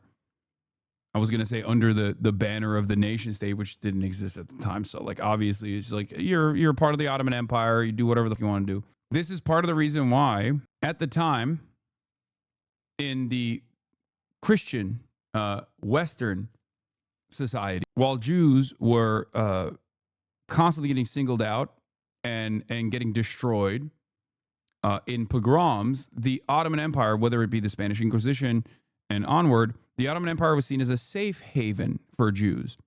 And many Jews actually went into this region directly as a consequence of that. Courts led by their own rabbis. The Ottoman state not only allowed this, but often stepped in to protect it, helping preserve Jewish cultural and religious life. Within the legal framework of the Ottoman Empire, non-Muslims were considered dhimmi, meaning protected people. Although Jews and other minorities were treated better under Ottoman rule as opposed to the way Jews were treated in Europe, the dhimmi system was still ultimately a system predicated on subordination. But again, for its time, it was relatively progressive. Dhimmi status. Oh no, for sure, it was woke as opposed to the way other. I mean, yeah, you got Inquisition on the one side, and you got the Ottoman Empire on the other side. Yeah, of course, it's gonna look like a safe haven because it was. So they did not discriminate, but they call them protected people. Like Muslims have to serve in the military, and non-Muslims specifically have a different role to play in the military through the Devshirme program, and not just the military, but like to the highest positions in Ottoman society. Like some of the best Ottoman historical figures are literally non-Muslims that came from the Devshirme program. Some of the greatest pieces of architecture that was designed were designed by people from the Devshirme program, and which is again, by today's understanding, a horrifying practice. You're literally taking kids at an early age and putting them in a farm program. Basically, you're like scouting non-Muslim children to Mimar Sinan is the example I was thinking of. Like the Janissaries as well. Rather Turkish than papist is a Dutch Christian reformist saying in the 1500s. Yeah, the first historic black pilot in the world is Ahmet Ali Çelik'ten, and I only found out about it later, but he flew in 1914 in World War I. This was basically a deal. Non-Muslims could live, worship, and keep their property in peace as long as they stayed loyal to the state and paid a special tax called the jizya, which also got them out of military service. Yeah. Another point that is imperative to understand is that Jews were not subordinated on the basis of their Jewish identity. They were subordinated for not being Muslim. Christians were too. Jews and Christians were also allowed to convert to Islam under Ottoman rule and rid themselves of dhimmi status, an offer not available to Jews living in, say, Germany, whose Jewishness was perceived to be in their blood and immutable. Funnily enough, that sort of transformation from religious group to quasi-racial group is also parroted by the Zionists. Remember that Jabotinsky quote from earlier? The one about Jewishness being in the blood and intrinsic? Anyway, back to the Ottoman Empire. By the 19th century, the Ottomans entered a period of reform called the Tanzimat, from 1839 to 18... This is where homosexuality was decriminalized. It was never criminalized prior, but it was decriminalized in the books. 1876, aimed at modernizing the state. It focused on centralizing power, updating the military, and shifting from a religiously divided system to a more secular idea of equal Ottoman citizenship. The Tanzimat era kicked off with bold reforms and decrees that redefined how the Ottoman state related to its people. The first major step was the 1839 Noble. His grandson is a HasanAbi head? Wait, what? Do you know that? No shot. No way. Is that for real? Does he still live in Turkey? I don't know if you're making that up. That'd be dope. Edict of the Rose Chamber. This imperial decree was a turning point in Ottoman history. It guaranteed all subjects the security of their life, honor, and property. It also called for fair taxation, a more just system of conscription, and most importantly, declared Muslims, Jews, and Christians equal before the law. This was followed by the 1850. Yeah, this is why the Ottoman Empire fell, because they went woke. Go woke, go broke, dude. That's true. Whoever said that in the chat, I agree with you. 1956 Imperial Rescript, which doubled down on equal rights, formally scrapped the jizya tax, and effectively ended the dhimmi system, pushing the idea of a shared Ottoman citizenship. For Jews and other minorities, This marked a turning point, offering new legal rights and a path to full civic inclusion. Let's stop to note that the 1856 Ottoman Empire treated Jews better than 2025 Israel treats Palestinians. Now, don't take this as me saying that the Ottoman Empire was some kind of humanistic paradise. Yeah, DEI killed another empire, just like the Roman Empire. That's not my point. They did plenty of horrific and rotten shit. The Armenian genocide comes to mind, but what I am saying is that during this period, Jews experienced a level of coexistence and peace with their neighbors that was unmatched in Europe, especially during the Tanzimat reforms. This upward momentum for Jewish people could be seen in the way they thrived and succeeded in places like Iraq. Jews have been in the land that came to be known as Iraq for ages. By the early 1900s, they made up a huge chunk, about a third of Baghdad's population. This long history is part of what led to their sense of belonging in the region. Historian Avi Shleim, an Iraqi Jew who grew up in that community, says Jews were neither newcomers nor outsiders. Definitely not intruders. Jews were early trailblazers in modernizing Iraq. They even opened the first modern school in Baghdad back in 1864. Jewish people also assumed prominent roles in finance and trade.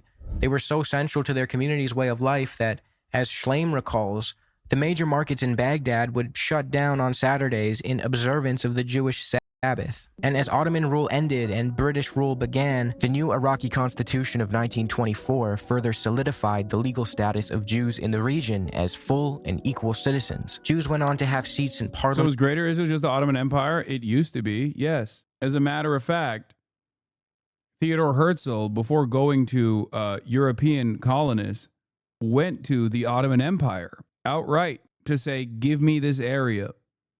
And of course, the answer was no.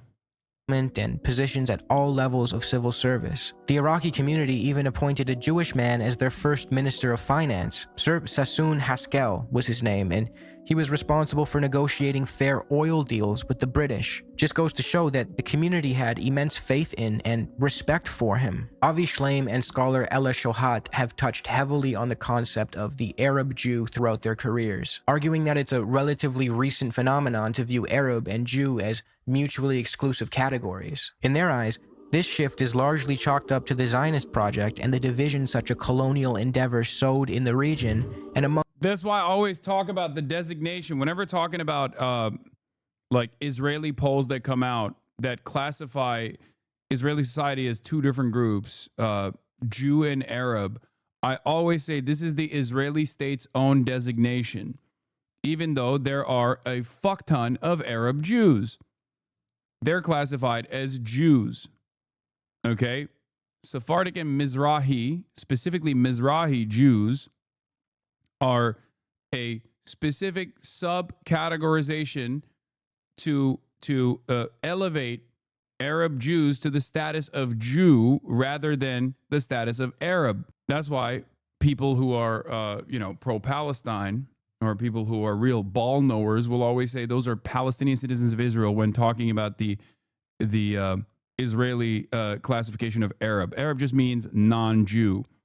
Amongst otherwise coexisting groups. I lived in an Arab country, which formed the social reality for my family in Baghdad. We only spoke Arabic at home. Our lifestyle, culture, and literature were Arab. Our music was a blend of Jewish and Arabic music. We had much more in common with Muslim Iraqis and Christian Iraqis than we had with our co-religionists from Eastern Europe. In this very real existential and cultural sense, we were Arab Jews.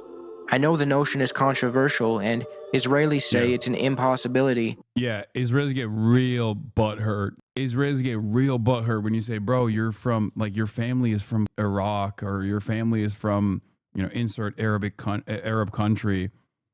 So, like, how can you say you're in a different, how are you categorized as this? And it's like...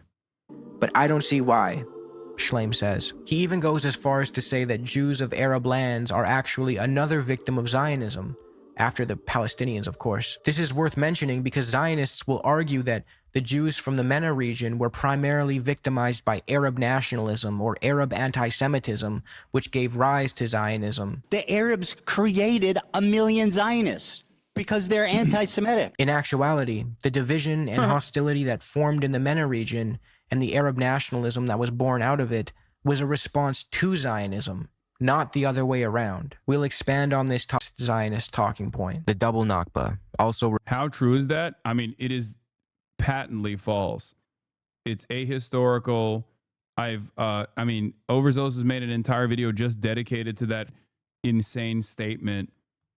The comparison between a planned ethnic expulsion campaign and ethnic cleansing campaign, planned Dalit, that the early Zionist brigades cooked up to numerous different countries going through their own pan-Arabic nationalist movements, okay, in order to develop a nation state, and the animosity they felt and the bigotry that they expressed towards Jewish people in said countries in the aftermath of the Nakba is ridiculous.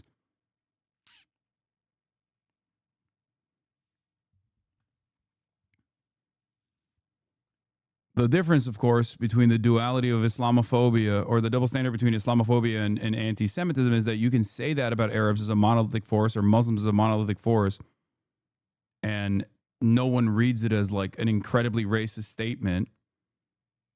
But of course, if you say that about Jews, then everybody understands that that is anti-Semitic and completely not permissible. The difference, of course, is that both are not permissible forms of bigotry. Referred to as the Jewish Nakba. If the Jews didn't come from Europe after the Holocaust, they came from the surrounding Arab countries that expelled them in massive amounts following the 1948 war. In fact, there was more Jews displaced than Palestinians during the Nakba. The Dunning-Kruger effect is a cognitive bias in which people with limited competence in a particular... This talking point attempts to convince you that there was a uniform mass expulsion of Jewish people from the MENA region following the 1947 partition of Palestine and the subsequent 1948 war for Palestine. Often referred to as the Jewish Nakba or the double Nakba, this narrative is a propaganda tool aimed at diminishing the severity of the Palestinian Nakba by falsely equating it with the experience. It's so crazy because, like, we've explained this, so many people much more knowledgeable than myself, and I have also attempted to try and explain this concept to both Ethan and other people that engage in this kind of idiotic propaganda. And yet they just like never understand it. Like half of the countries that Ethan presents in his context puke, which I obviously went through in great detail on my YouTube page as well. If you want to go and watch that, it's like 8 hours long, are countries that didn't even have autonomy. Like they didn't have any sort of like real national sovereignty. They were like under the banner of French colonial occupation, for example. You know what I mean? So the notion that this was like a similar planned expulsion of Jews from all of these other countries that Arabs were in control of is insane. Of Jews in the MENA region. By advancing this dishonest claim, the Zionist project seeks to deflect criticism of its ethnic cleansing of Palestinians, shifting the focus to a supposed symmetrical event of Jewish displacement. In doing so, it attempts to absolve itself of blame and avoid responsibility for honoring the Palestinian right of return or providing compensation for what they lost. Avi Shlaim has a powerful passage refuting this harmful narrative in his book, 3 Worlds, where he writes, "The purpose of this narrative is to create a false symmetry between the fate of two communities.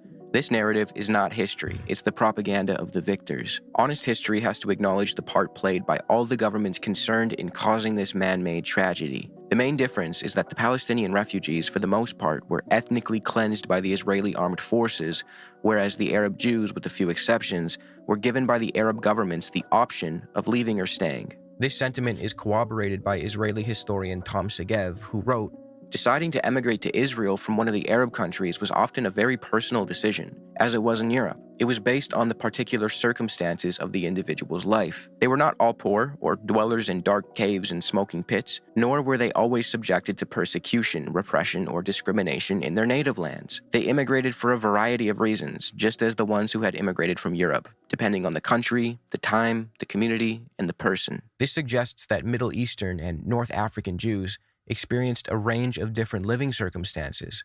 Some were bad, Some were relatively normal, in the words of Mossad agent Ifram Shiloh, who visited North Africa to gauge the situation for himself. The double Nakba theory ultimately transforms the Jews of the Middle East and North Africa, or the Misrahim, into a bargaining chip for the Zionist movement, a movement they, for the most part, originally wanted little to do with. This talking point erases the Misrahim's rich, unique identities and, as Ella Shohat argues, imposes an Arab versus Jew binary. The double Nakba narrative relies on a racialized and monolithic understanding of both Arabs and Jews. It imagines a unified Arab world acting in concert to expel a unified Jewish people, which just isn't the case. In reality, Jewish emigration from many countries took place over the course of decades for many different reasons. And once those North African or Middle Eastern Jews made it to Israel, they were horribly mistreated by the racist Ashkenazi establishment.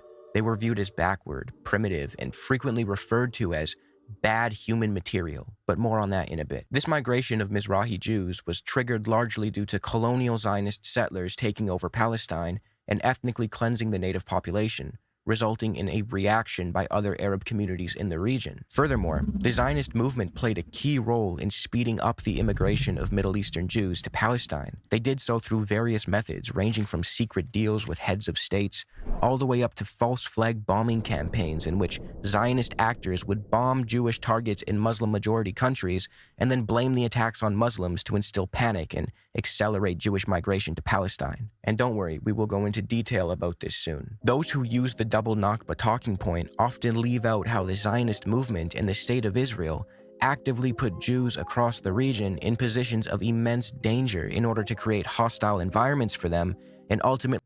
Are Arab Jews persecuted in Israel? No, not any longer. They have firmly been made a part of the in-group due to the subcategorization that we just talked about, which is that there's Arab and then there's Jew in Israel. So all of the Misrahi population are considered a part of the Jewish in-group. There is still some level of discrimination against. There is still some level of discrimination against the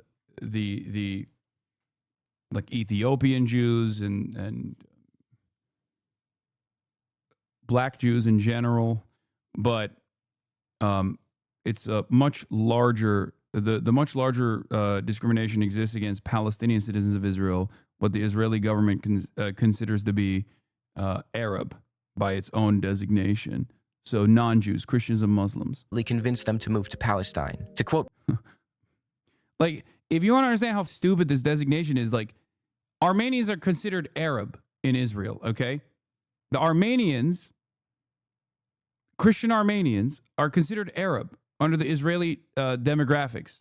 That's how stupid it is. Pape, the Holocaust destroyed European Jewish communities, leaving the population at 1/3 of its previous size. Moreover, most of the Jews in the US and Britain did not emigrate to Israel. They were too comfortable at home. That meant that the Zionists had to look east to populate their new Jewish state. But it was not easy to convince Arab Jews to leave countries in which they had, in many cases, been settled for centuries, if not millennia. They had prospered there, they had little experience of anti-Semitism, and felt as Arab as their neighbors. Zionists had to resort to an aggressive campaign of persuasion, often resorting to underhanded methods. Furthermore, the Jews who did move to Palestine were able to appropriate Palestinian land and property, while the Palestinians got ethnically cleansed and relegated to refugee status in perpetuity. These two situations are not symmetrical. So for this segment, we will look over specific countries in the MENA region and detail how exactly their Jewish populations withered away. This will illustrate that Jewish displacement in the region was a slow, prolonged process and the result of many different primary causes, far from this imagined synchronous expulsion of Jews by Muslims. Before we get into the specifics, it is important to understand that Jewish communities did suffer in the MENA region as a result of the Zionist movement and the animosities that flared up as a consequence. No one in their right mind would deny such a thing. There were some who wrongfully took the bait and conflated their Jewish populations with Zionism, which is exactly what the founding figures of Zionism wanted. Herzl can be quoted saying, "The anti-Semites will become our most dependable friends, the anti-Semitic countries are allies. However, it's important to understand that this hostility was a reaction. This was cause and effect, not indicative of some primordial, intrinsic Arab anti-Semitism. It was the result of geopolitics. Last thing to keep in mind before we get going is that many of these MENA countries were under colonial rule during this time, so instead of just two state actors, Israel and whatever MENA country is in question, there was a third point on that triangle, the colonial power, typically France or Britain. In many cases, the colonial power actually complicated things and ultimately made the situation worse for the Jewish population living under their rule. Algeria is a good example. Algerian Jewry is probably the clearest example that debunks the whole synchronous expulsion from the Arab world narrative. What happened to them had more to do with how deeply tied they were to the French colonial system and the special treatment they got. The turning point was the Crémieux Decree of 1870, which gave French citizenship to the Jews native to Algeria, but not their Muslim, Arab, or Berber neighbors, who were kept as second-class indigenous subjects under the brutal Code de l'Indigénat. This decree completely changed the trajectory of Algerian Jews. It legally separated them from the rest of the population and tied them to France instead. They quickly adopted French language and culture, which only widened the gap between them and their Arab neighbors. Over time, this made them increasingly alienated from the growing Algerian nationalist movement, which saw them as aligned with the colonial oppressors. This, predictably, sparked some hostilities. When the Algerian War of Independence ended in 1962 and French colonial rule collapsed, nearly the entire Jewish population, about 130,000 out of 140,000, left for France, alongside over 800,000 European settlers, the Pieds Noirs. They weren't expelled by Arabs. They chose to leave because their legal status, identity, and future had been tied to France for nearly a century. They also feared that their non-Jewish neighbors would resent them for their close relations with the French oppressors, all thanks to French colonial policy. It is true that some Algerian... they were given the opportunity to become Algerian citizens, and they chose to be French citizens instead. They chose to go with the rest of the French nationals that escaped in the aftermath of Algerian independence. Jews found themselves in horrible living conditions, but the vast majority were perfectly fine, as Tom Segev recounts in his book. It's wild that Americans don't know about the Algerian Revolution. I mean, is it that wild? I mean, it was so important to another anti-apartheid, anti-colonial movement, South Africa. That's why Nelson Mandela was sent to jail. He went there. He trained with the Algerian revolutionaries. And then when he came back to South Africa, they were like, oh, jail time for you. You're done. Book, The First Israelis. Only 30% of the Jews of Tunisia and Algeria had to be saved. The remaining 70% were in no danger. He then points out how the situation in Morocco was comparatively worse ever since 1948, but there were still Jews living normal lives and doing all right, further illustrating that Jews in the MENA region during that time period ought not to be viewed as a monolith. If we take a closer look at Morocco and examine the reasons for Jewish emigration, things took a turn for the worse after the creation of Israel in 1948. There were riots and rising hostility, not just in Morocco, but throughout many parts of the MENA region due to the Zionists' crimes against the Palestinians and the subsequent refugee crisis that took place. Still, the Moroccan government had rules in place to prevent the immigration of Jews, specifically from 1956 to 1961. Now, this wasn't out of some love for Jews or a desire to keep them around. It was mostly about economic concerns. The key to understanding why Moroccan Jews left is Operation Yakin from 1961 to 1964. This wasn't some sudden expulsion, it was a clandestine, organized migration deal between Israel's Mossad and King Hasan II of Morocco. Israel basically paid Morocco to let Jews leave, $500,000 up front and then $100 per person for the first 50,000 people, and $250 for each person after that. So yeah, it was basically a paid population transfer. Over 3 years, close to 100,000 Moroccan Jews emigrated. Most ended up in Israel while some went to France or Canada. A lot of Moroccan Jews left by choice. Some were Zionists. Others just wanted better opportunities, but there was also immense pressure coming from the Zionist movement. Tom Segev points out that Zionist agents on the ground weren't always gentle, and in some cases, Jews, especially from rural areas in Morocco, were virtually taken aboard the ships by force. Israel needed Jews to emigrate because they needed what they referred to as human material to secure a demographic majority, exploit for labor, and fight in their wars. Even though they considered Misrahi Jews to be bad human material, they were useful insofar as they could replace Arab labor, which the Zionists wanted none of. So when we look at what happened in Morocco, it wasn't a clear-cut expulsion or heroic rescue by the Zionists.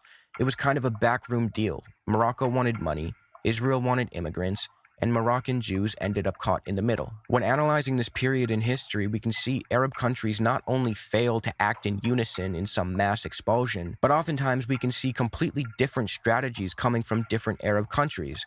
As Segev noted, some countries encouraged Jewish migration to Israel in the hopes it would overwhelm the Israeli economy, and other countries prevented migration to Israel so that Jewish manpower couldn't be used to serve the young settler colony. Some of the Jews emigrated spontaneously, whether as a result of distress or persecution or for Zionist or religious reasons. Others came in response to the Zionist propaganda disseminated by the Zionist emissaries in their countries. Some drifted with the emigrating mass, and some actually found themselves in Israel against their will. I hope this is painting a picture that contradicts the notion of a double Nakba. Bahrain, for instance, wanted to keep their Jewish population because, as Segev wrote, the ruler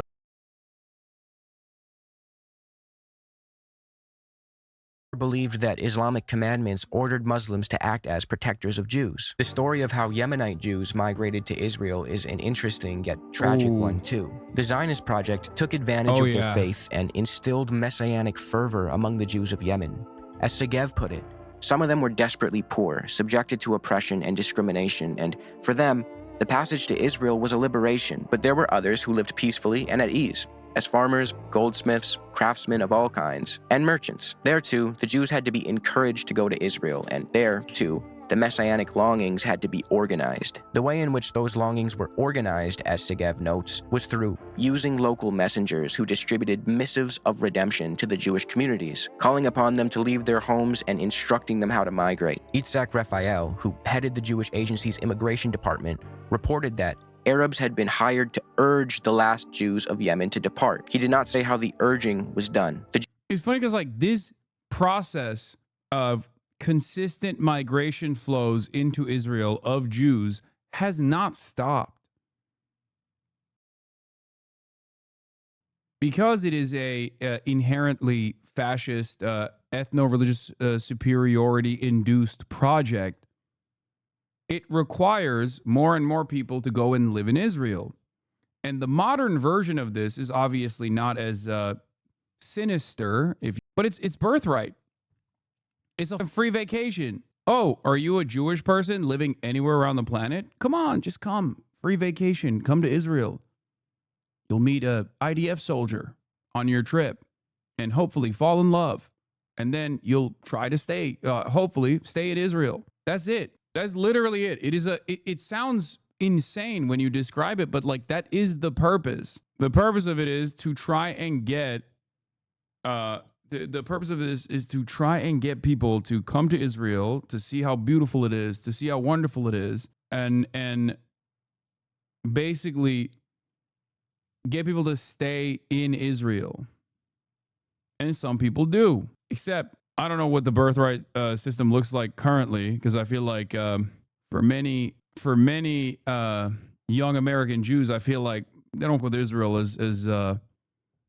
as much as they used to. Jewish agency emissary in Aden, Shlomo Schmidt, asked permission to propose to the Yemenite authorities that they expel the remaining Jews from their country. Once they arrived in Israel, the Yemenites received some of the worst treatment and neglect among the Middle Eastern and North African migrants, leading to illness, humiliation, and death. There was even a phenomenon of Yemenite babies going missing and turning up dead, hundreds of them. To this day, the Israeli government has not properly addressed or atoned for this tragedy known as the Yemenite children affair. Misrahi Jews during this period were expected to leave behind their ways of life, which the Ashkenazi establishment viewed as primitive, and a European culture was forced onto them. Haaretz once published, "The peculiar tragedy with these immigrants, Jews from the MENA region, in contrast to the bad human material from Europe," meaning Holocaust survivors. They referred to them as bad human material too, by the way. is that there is nothing to hope for from their children either. Nothing like the quote-unquote safe haven for Jews calling Misrahis and Holocaust survivors. Like, there's two different forms of domination, because there's also a racial pecking order within Zionism amongst Jews as well.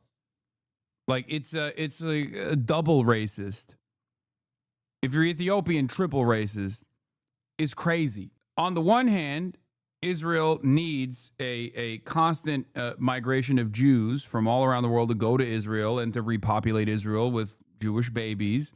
But then also at the same time, there is like an internal racial pecking order amongst Jews as well, with Jews from Yemen being at the bottom of that totem pole until recently. I would say, like, now it's the Ethiopian Jews, or I guess technically Jews in Uganda who are not even allowed to immigrate into Israel. So technically they're the lowest of the low, so much so that they're like actively do not want them in Israel. But I guess you could say that about Ethiopian Jews as well. But it's crazy. What he's going to describe to you is something that I've talked about a lot here as well. It's what Americans and Canadians did to the indigenous population through like residential schools. Like, it's a practice of just basically stealing children and then giving them to good crop families, white Ashkenazi Jewish families that were better integrated into the Western-focused Israeli society that was developing. Bad human material. Let's look quickly at Iraq before we end this segment. I've spoken ad nauseum about the Jewish emigration from Iraq on this channel. This video will go more in depth, but as a quick summary, Jews lived in the land known today as Iraq for millennia. As we've been over, they held positions of status and authority, and for the most part, were respected pillars of the community prior to the establishment of the State of Israel. The Zionist movement changed that, and, quoting Segev, in some places, the Zionist awakening worsened the situation of the Jews. Iraq was one of those places. Segev goes as far as to claim that, at least in the beginning, animosity toward Jews in Iraq was targeted solely at Zionists, not Jews, and the distinction was being made. The Mossad's files abound with telegrams reporting the persecution of Jews in Iraq, but almost all of them refer to Jews who have been involved in the activities of the Zionist underground, or who were suspected of belonging to it. There was little harassment of other Jews. But as things progressed in Iraq, the line between Jew and Zionist blurred. Pan-Arab nationalism was growing in Iraq for two main reasons. One, Iraq was under British colonial influence, and many Iraqis despised that. Since the British were the main sponsor of the Zionist project and were responsible for documents like the Balfour Declaration, some Iraqi nationalists perceived the Jews as in cahoots with the Brits, especially since the British, and the French in other instances, gave Jews preferential treatment out of the belief that they would be less susceptible to nationalist movements that would threaten colonial power. Second, the settler colonial project in Palestine, which had been underway since the 1800s, increased animosity toward Jews in the MENA region, who were perceived by some to be somehow responsible for the atrocities committed by the Zionist settlers and militias. Now, this was obviously incredibly unfair for many reasons, one of which was that many Misrahi Jews, specifically in Iraq, wanted nothing to do with Zionism. As Avi Shlaim recounts a conversation he had with his 91-year-old mother in which he asked her about Zionism, she replied with, "Zionism is an Ashkenazi thing. It had nothing to do with us." In 1950, the Iraqi government passed a law called the Denaturalization Law, in which Jews could register to leave the country and go to Israel. However, not many Jews signed up for this. For the most part, they didn't want to leave Iraq. But remember, the State of Israel needed that precious human material. So what did the Zionists do? Well, they bombed Jewish targets in Iraq to speed up the emigration process and scare the Jews into registering to leave the country for Israel. This campaign was fairly effective. As Shlaim wrote, there was a direct correlation between the bombings and the rise in the number of applicants to emigrate from Iraq. This bombing campaign was carried out by the Zionist underground and blamed on Muslims. There were many bombs that went off in Iraq during this period, and most of them were done by Zionists, according to Avi Shlaim, who, in his book 3 Worlds, provides what he calls undeniable proof. However, it's important to understand that this bombing campaign was not the only reason for Jewish emigration to Israel. That's not Schleim's argument. He concedes that the atmosphere in Iraq was genuinely becoming hostile for Jewish Iraqis due to the Zionist project, and that shouldn't be swept under the rug. Schleim's point is that the Zionist project acted belligerently and dangerously with the goal of turning Jewish people across the region into pariahs or making them feel unsafe so they would move to Israel. A similar false flag bombing campaign, albeit a failed one, took place in 1954 Egypt, where a number of Egyptian Jews were arrested for planting bombs in public spaces and in the U.S. Information Service offices in Cairo and Alexandria. This was an Israeli false flag operation designed to create bad blood between the revolutionary regime headed by Gamal Abdel Nasser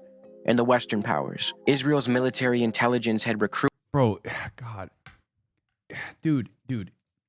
Israel has so consistently engaged in some of the most insane shit, which they still do to this day. Total violation of whatever norms that people think they have. I mean, even the beeper attack, which is an insane act of terrorism, was applauded, was celebrated in Western media like it was so ingenious. When you had Leon Panetta, former CIA head Leon Panetta, being like, what the fuck are you guys talking about? This is so unimaginably psychotic. There are very well-defined rules in the rule books that we designed so that nobody does this, because you create an environment of uncertainty around like regular commodities that people consume. This is like, if turned into a similar violent act against like Western powers, we'd understand it as terrorism. Is one of those things. Like, there are certain norms that countries abide by, and Israel has routinely violated those norms from its beginning all the way to its end, basically. And one of them is just, you don't assassinate heads of state. Obviously, America sometimes violates that as well, but like Israel doing it is like doubly, because Israel is not America, right? It's supposed to be this sovereign nation state. Trained, and equipped the Jewish spy and sabotage ring. The Israeli officer in charge, Meir Max Bennett, the same Max Bennett who had directed the false flag operations in Baghdad a few years earlier. Another sick aspect of the double Nakba theory is that it makes Palestinians pay for the wrongdoings of others. If an Arab in Iraq or Yemen or Egypt turns on his Jewish neighbor, why should a Palestinian be punished for that? Arabs, like Jews, are not a monolith. The experience of a French citizen Jew in Algeria choosing to move to France is not the equivalent to that of an Iraqi Jew fleeing Baghdad after a false flag bombing campaign, nor is it the same as a Yemeni Jew being airlifted to Israel amid a wave of messianic fervor stoked by Zionist emissaries. Nor does it resemble the experience of Jews who sought refuge in Lebanon, which was considered a relative safe haven after 1948. And when Lebanese Jews eventually chose to leave due to civil war and economic instability, they primarily moved to the US and Europe, not Israel. In fact, as Dr. Kirsten E. Schultz, author of The Jews of Lebanon, wrote, most Lebanese Jews were in complete agreement with the Arabs that Zionism and its endeavors in the land of Israel were the cause of all troubles. All that said, I'll conclude with this. The Jews from the MENA region emigrated to Israel for a variety of reasons. Some were fleeing poverty and discrimination. Some moved against their will. Many went to Europe, the US, and Canada, and many went to Israel. The ones who found themselves in Israel were unjustly discriminated against, not by Arabs, but by European Jews. Nonetheless, they were still able to expropriate Palestinian land and settle there, while Palestinians got ethnically cleansed. When an absolute moron like this guy tries to tell you that the Nakba was actually more devastating for Jews than Palestinians, he's engaging in a form of Nakba. Zionist settlers sought to live in peace. Holocaust denialism. It's the same. It's fascism through and through. You know, you got to deny historic atrocities, of course, if you want to justify your fascist ideology, your fascist worldview. With the indigenous population. This narrative typically goes as follows. Jewish people sought refuge in the land of Palestine, not as settlers, but as benign co-inhabitants, yet the barbarous Arab population greeted them with hostility. This is obviously bullshit. This is the Zionist settlers wanted to coexist in peace argument. And if you've watched the video up until this point, I would have already refuted this argument along the way. But to reiterate, the original Zionist settlers did not want to simply seek refuge among the Palestinians. They wanted to eliminate and replace them. Well before even the 1920s, Zionist leaders are on record deliberating about how they could get rid of the Palestinians. Ben-Gurion reiterated his ambitions in 1937 when he wrote to his son that the real goal of the Zionist settler movement was not peaceful partition, but the possession of the land as a whole. Zionists looked down on Palestinians from the jump. As Miller Burroughs put it, the attitude of the Zionists toward the Arabs, at its worst, has been that of our Western frontiersmen, who said that the only good Indian was a dead Indian. At its best, the Zionist attitude toward the Arabs has been patronizing and paternalistic. Burroughs points out how the Zionists... Early leaders were frustrated with how nice some of the Jews were to the indigenous population. It's like, you need more smoke. What are you doing? It's true. Because remember, like, I think it was around 2% of the population was already was Jewish in historic Palestine, even before British mandate, even before British control. Would only accept the indigenous Palestinians if they would submit to Jewish control of the country. The hand of brotherhood held out to the Arabs has always been that of a rather patronizing elder brother. In addition to the disrespect and belittling on the part of the Zionists, they also subjugated the Arab population economically through instruments such as the Histadrut, their trade union organization. In fact, Palestinian labor and goods were banned from the market. The Zionists believed in a concept of Hebrew labor, which sought to eventually bring an end to Arab labor. This was exclusivist and devastating to the Palestinians, especially paired... This is part of the reason why Noam Chomsky says that the Israeli apartheid structure is even more violent than the South African one in both its inception and its continuation, because while they don't actually abide by this terminology or abide by this standard, even from the early days, the concept was to eradicate all Palestinians rather than use them as cheap, affordable labor. Of course, they still used Palestinians as cheap labor, hyper-exploited labor in perpetuity, but the South African apartheid structure required the 90% black population to be relegated to servile status. Israel nowadays also uses a lot of international labor, ironically, not dissimilar to the kafala system that you see in some of these Gulf countries, just like cheap imported foreign labor that can be easily discarded. Real crazy stuff overall, really up overall, but you know, interesting to consider, especially when you factor in how many socialists or self-described national socialists were a part of the inception of the Israeli nation state. With the fact that Zionist organizations were buying up Palestinian land from absentee landlords, remnant from the Ottoman times, and evicting Palestinians from where they lived and worked for generations. The signs of a disaster in the making were already evident as newly landless Palestinians evicted from the farms they had made fruitful were forced to move to the towns.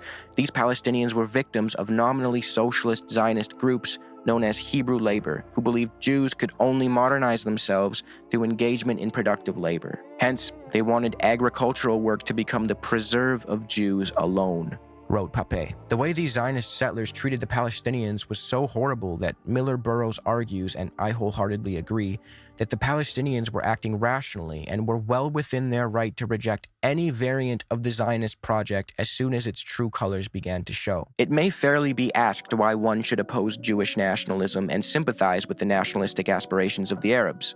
The answer is that the Jews are one in religion, but citizens of many countries, whereas the Arabs are one in culture, but belong to different religions, and the countries in which they aspire to self-government are their own native lands. The great trouble with Zionism is the attempt to be both a religion and a nation at the same time. The plan for Palestine, advocated by the Arabs, was a democracy with freedom of religion and complete separation of religion and the state, as in the US. Israel now claims to be a democracy with freedom of religion, but insists at the same time on being a Jewish state. The truth of the matter is, the Palestinians would have accepted the Jewish settlers and did accept them and work with them before their political claims and activities became clear. The Palestinians at first were warm and hospitable to the Zionists, offering them employment, shelter, and were open to working shoulder to shoulder with them, But the Zionists did not want that kind of cohabitation with the Palestinians. None of this would have happened if the Zionists had not claimed that Palestine belonged to them, and frankly avowed their intention to make it as Jewish as England is English, Burroughs writes. He follows this up by saying, whatever might have been possible if the Jewish national home had not expanded with such vigor and speed, any real friendly cooperation was soon out of the question. As Jewish immigration increased and the settlements were able to get along more and more without employing Arab labor, the common people grew more and more afraid that they would, as the report of the Shaw Commission put it, be deprived of their livelihood and pass under the political domination of the Jews. Certainly the Arabs wanted peace. They asked nothing, in fact, but to be left alone. So not only is it untrue that the Zionist settlers sought peaceful cohabitation, it's equally untrue that the indigenous Palestinians greeted them with animosity. Hostilities only arose after the malevolent ambitions of the Zionist project became clear. The Palestinian emancipatory movement is akin to a Nazi movement. You see? You see this picture, guys? That's a... Remember when my former podcast co-host randomly brought forward a completely irrelevant allegation that I was just like the Palestinian Grand Mufti, a British colonial servant himself, ironically enough, was exactly like me, a dangerous anti-Semite. Incredible. That's an important Palestinian guy. I'm sure you've heard this talking point many times. It's commonly used by Zionists of all levels of notoriety. Even Israeli prime ministers, from Naftali Bennett, who refused to sympathize with the plight of innocent Palestinians and instead chose to write them off as Nazis in a Sky News interview. Are you seriously keep on asking me about Palestinian civilians? What's wrong with you? Have you not seen what happened? We're fighting Nazis. To Israeli Prime Minister Benjamin Netanyahu, who infamously propagated the lie that it was actually the Palestinian Grand Mufti who gave Hitler the idea to exterminate Jewish people. This is so bigoted against Palestinians that he's looped all the way around to doing Holocaust revisionism. That claim of his, however, stems from the fact that the Grand Mufti of Jerusalem, Haj Amin al-Husseini... Yeah.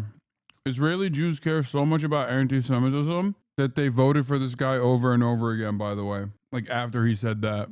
So, that's pretty cool. Was, in fact, involved with the Nazis. You may have even seen this image before. That's him with...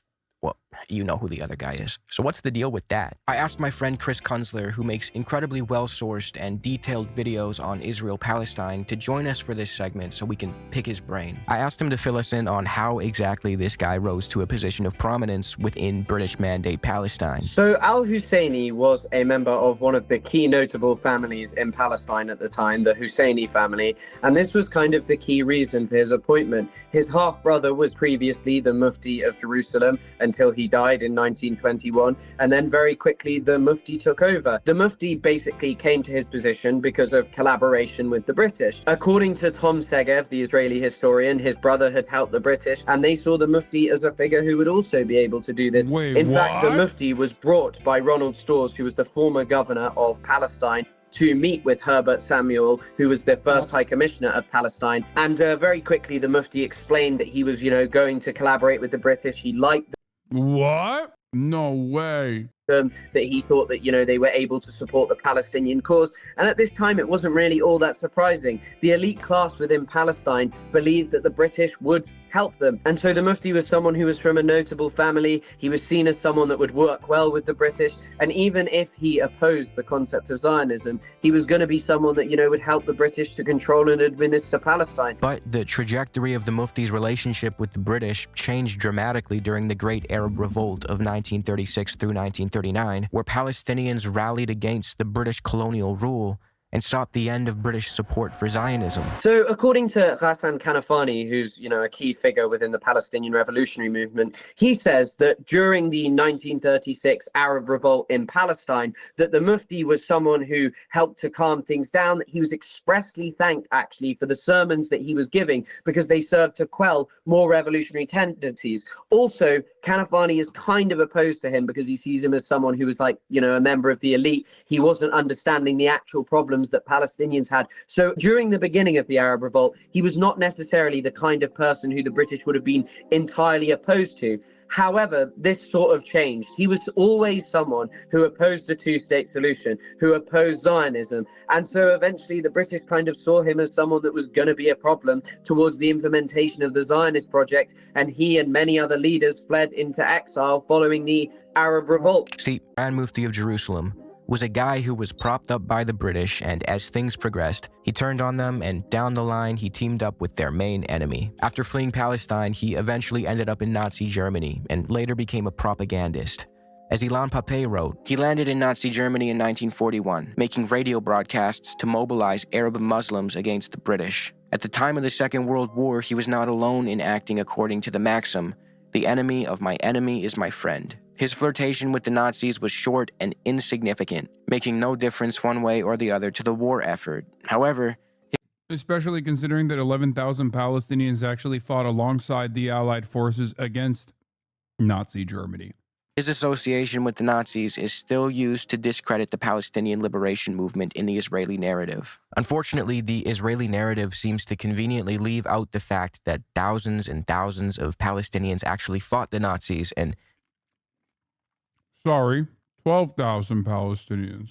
Many of them died in the process, but I guess that inconvenient fact doesn't make for good Zionist propaganda. Palestinian-American academic Edward Said has extensively explored the way in which the West constructs images and narratives of those in the Near and Far East to paint them as barbarians and ultimately make permissible any form of violence against them. This is a strategy used by Western powers to further their imperialist ambitions. By conflating the legitimate emancipatory aspirations of the Palestinians with the aspirations of the Nazis, Zionists can justify nearly any amount of cruelty against the Palestinians.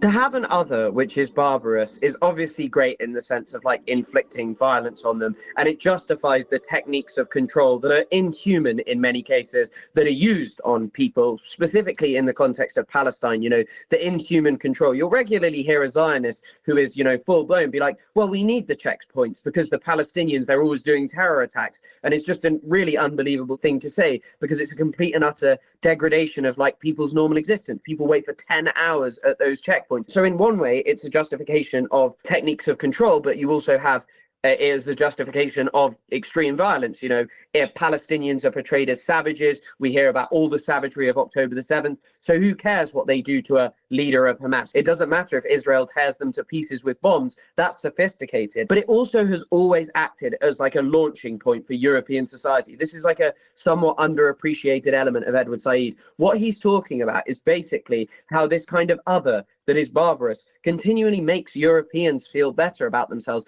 It is a way of basically establishing us as, you know, good, just, and moral. And in the context of Palestine, Nazi is a particularly poignant concept, obviously because the Jewish relationship with the Nazi. Menachem Begin, who was the first Likud prime minister of Israel ever, the first non-Labour, consistently called Yasser Arafat a two-legged beast, a term which he had only previously reserved for Hitler. He referred to Arafat as Hitler, and he said that he would get the same satisfaction from killing Arafat in his bunker in Beirut as he would get from killing Hitler in his bunker, comparing a man, Yasser Arafat, who would regularly condemn the Holocaust, who would say that the atrocities against Jewish people were totally inappropriate and that his problem was with Zionism and that the Palestinians had experienced at its hands, to someone who believed in an extremist form of racist identity politics. What this effectively does is it places Palestinians not as people with reasonable demands, not as human beings who want to have dignity and equitable solution, but rather people who are akin to the Nazis. By framing Palestinians as Nazis,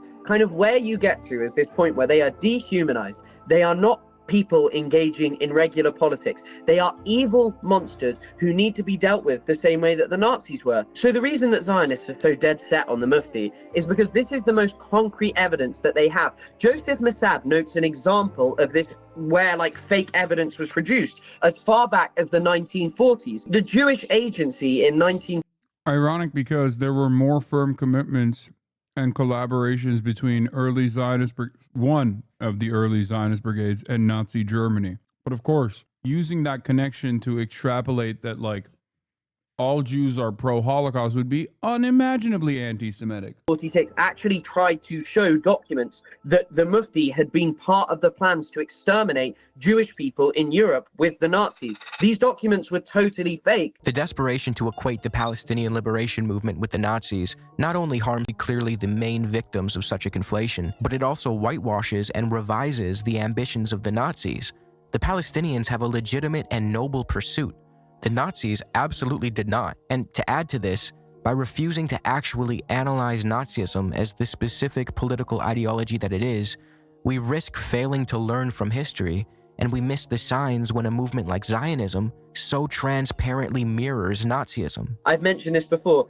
Hitler is inspired by the killing of the Native Americans. He talks about gunning down Redskins and that being a brilliant thing.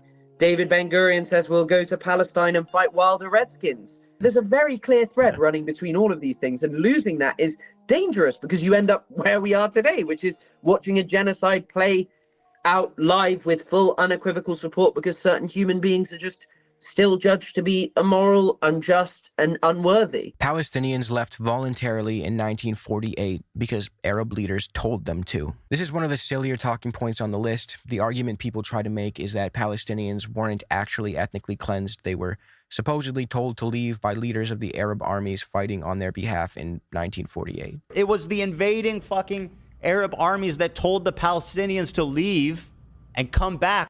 Dude, this is literally Ben Shapiro. It's like, this is straight up what Ben Shapiro lies about. What the fuck? This is straight up Nakba denial. I mean, he already did it before, but god damn, dude. It is wild that there are some people that are left in that community that still fucking unironically believe that they're progressive. Or even funnier than that, believe that they're actually pro-Palestine. That is insane. When the war was over. But this ignores the fact that Zionist plans to deliberately ethnically cleanse and replace the Palestinian population are well documented and were already underway before the Nakba. Even supposed voices of consciousness in the Zionist movement, like Burl Katz-Nelson, spoke of transferring the Palestinian population well before 1948. Keep in mind that the term transfer in this context is used euphemistically, as Palestinian historian Noor Mashallah points out, especially by figures like David Ben-Gurion, who used it as a substitute for expulsion. I mean, we could see the guy clear as day writing to his son saying that he's trying to expel the Arabs and take their place. Evil Danny DeVito over here wasn't that great. Wait, apparently they're going to start dual streaming on Kick? Who? H3H3 Podcast is going to start dual streaming on Kick? Be for fucking real. Ain't no fucking way. The guy, you mean to tell me that the guy who went on a crusade against Twitch claiming it was the most anti-Semitic platform out there is now going to a platform for the bag? A platform that he actually played a role in the creation of, ironically enough, when he was anti-gambling. He's now going to the gambling platform that is a safe haven for pedophiles and Nazis? Let's move on. Let's get back to the video. At keeping it a secret. I'm going to really quickly read a few passages that refute this talking point. I could spend all day on it, but this video is all wrong, so I gotta speed things up. Shlomo Ben-Ami, who is not exactly an anti-Zionist in any capacity given that he's worked for the Israeli government, has refuted this narrative himself in his book, Scars of War, Wounds of Peace. It's not at all clear, as maintained by a conventional Israeli myth, that the Palestinian exodus was encouraged by the Arab states and by local leaders. Benny Morris found no evidence to show that either the leaders of the Arab states or the Mufti ordered or directly encouraged the mass exodus. Indeed, Morris found evidence to the effect that the local Arab leadership and militia commanders discouraged flight, and Arab radio stations issued calls to the Palestinians to stay put, and even to return to their homes if they had already left. True, there were more than a few cases where local Arab commanders ordered the evacuation of villages, but these seem to have been tactical decisions taken under very specific military conditions.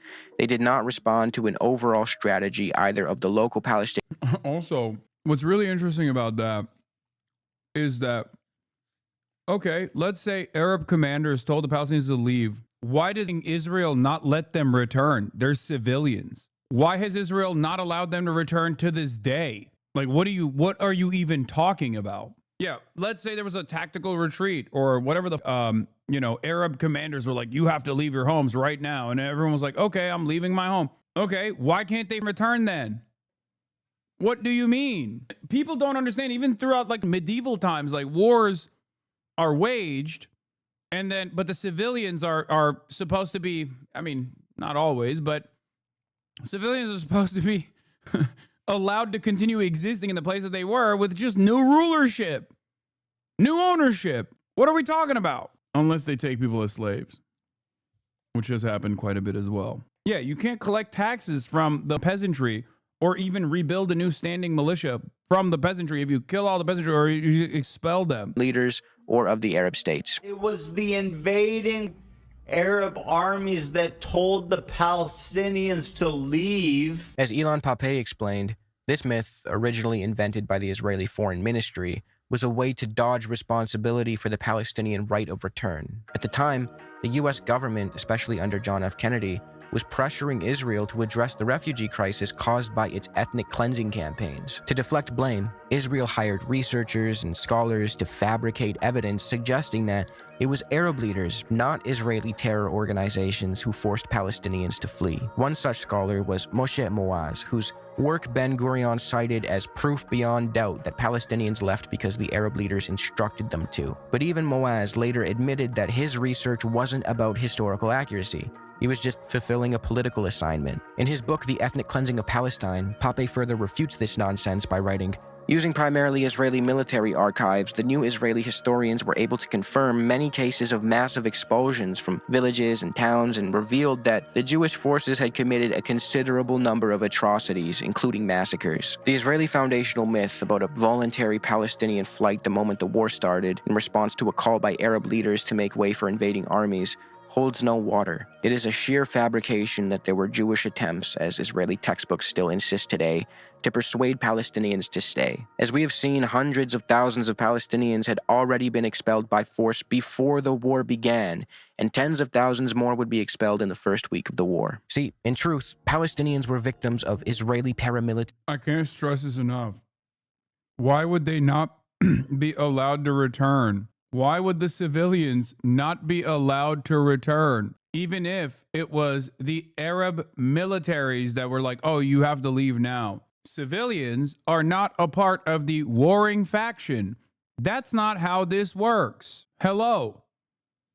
I know this is very difficult for someone who's a defender of Israel to understand.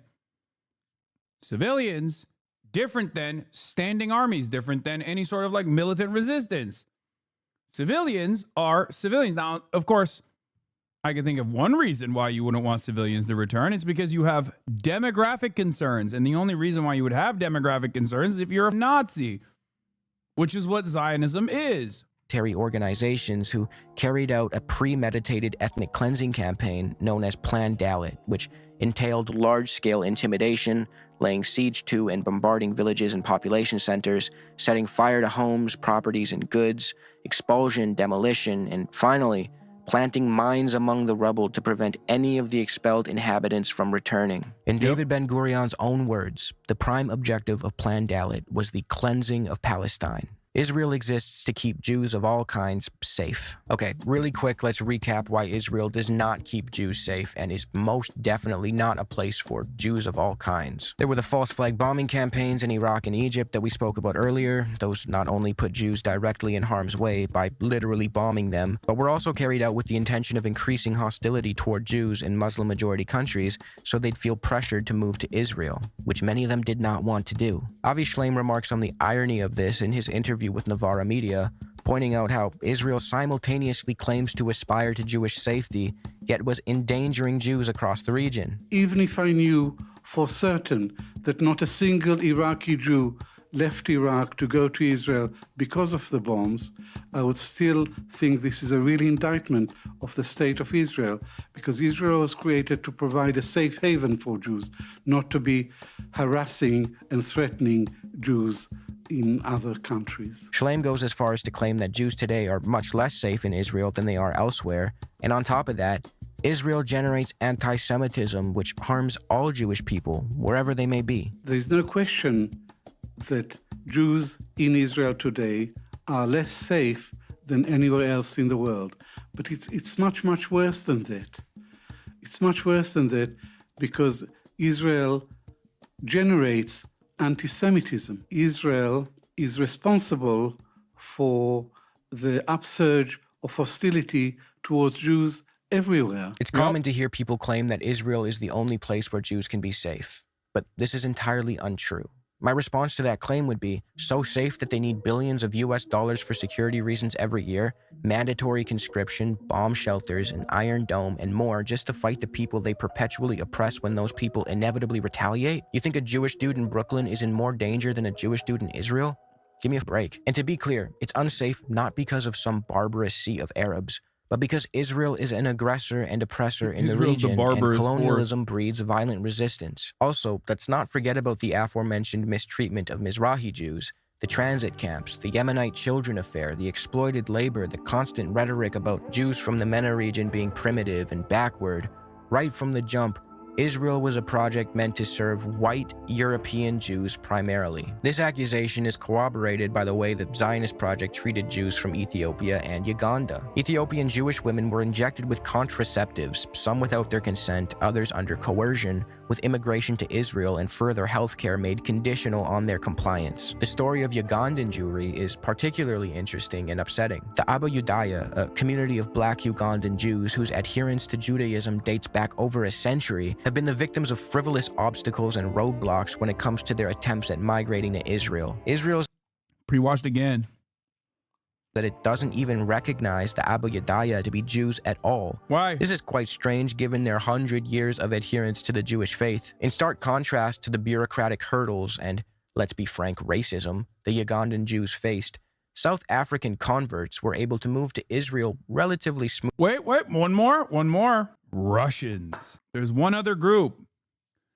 South African converts were easily able to come to Israel in the aftermath of the dissolution of the apartheid in South Africa. Very strange, by the way. My favorite, the people who were like, well, this apartheid is done. Let's go to the next one. Like dudes who are just consistent, you know? They're like, we have to. Yeah, I'm running away from the end of one apartheid and bouldering in the direction of another.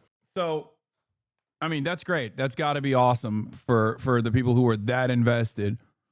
Also, there's one other group of people that were able to come to Israel without having any sort of matrilineal tracing of Jewish ancestry, and that was Russians.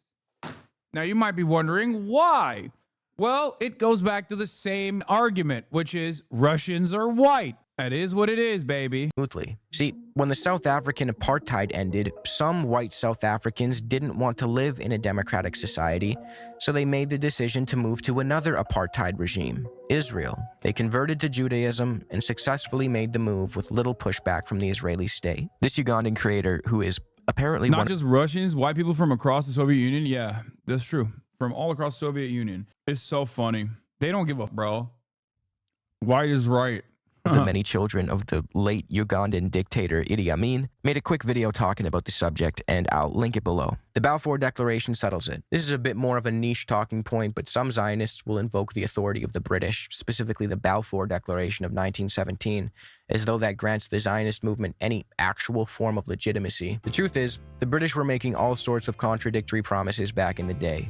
The Mahmoud Hussein Correspondence of 1915 to 1916 saw the British promise to recognize Arab governance in the region post-World War I in exchange for the Sharif of Mecca launching a revolt against the Ottomans.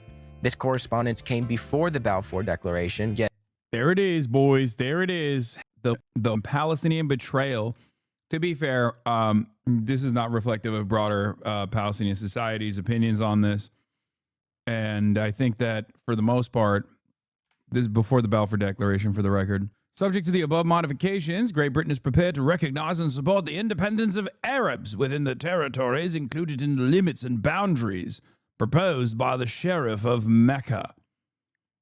Great Britain will guarantee the holy place against all external aggression and will recognize the inviolability when the situation admits.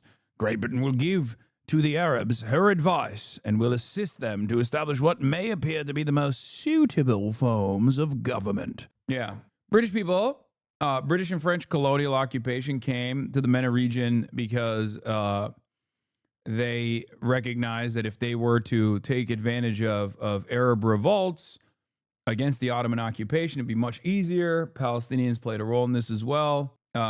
Silver Crow is coping, says Ottoman Turks massacred us and treated us badly. Britain used this to trick us for support.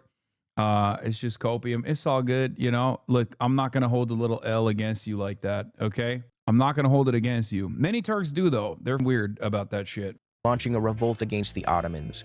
This corresponds. I'm just saying. Imagine believing the British, dude. Imagine believing the British. It came before the Balfour Declaration, yet it's not treated with any actual authoritative weight. Furthermore, if we're in the business of respecting the Balfour Declaration, Nur Mashala reminds us that the Declaration affirms that the rights of non-Jews are to be respected. Why the cherry picking about which parts of the Balfour Declaration are important? At the end of the day, the Balfour Declaration was written and backed by notorious anti-Semites who wanted Jews out of their country so they could serve instead as... And the only dude who was against it in the British Congress at the time was Parliament at the time was a Jewish Bundist. Regional allies in the Middle East. What's his name, like Montague or something? I'm forgetting. He has like a cool ass name. This document shouldn't be treated with any real legitimacy. The 1967 Six-Day War was a war of no choice. The myth goes like this. In 1967, the Arab countries on Israel's borders were going to launch a genocidal war to destroy the Jewish state. What the was the dude's name, dude? Hold on. Balfour Declaration.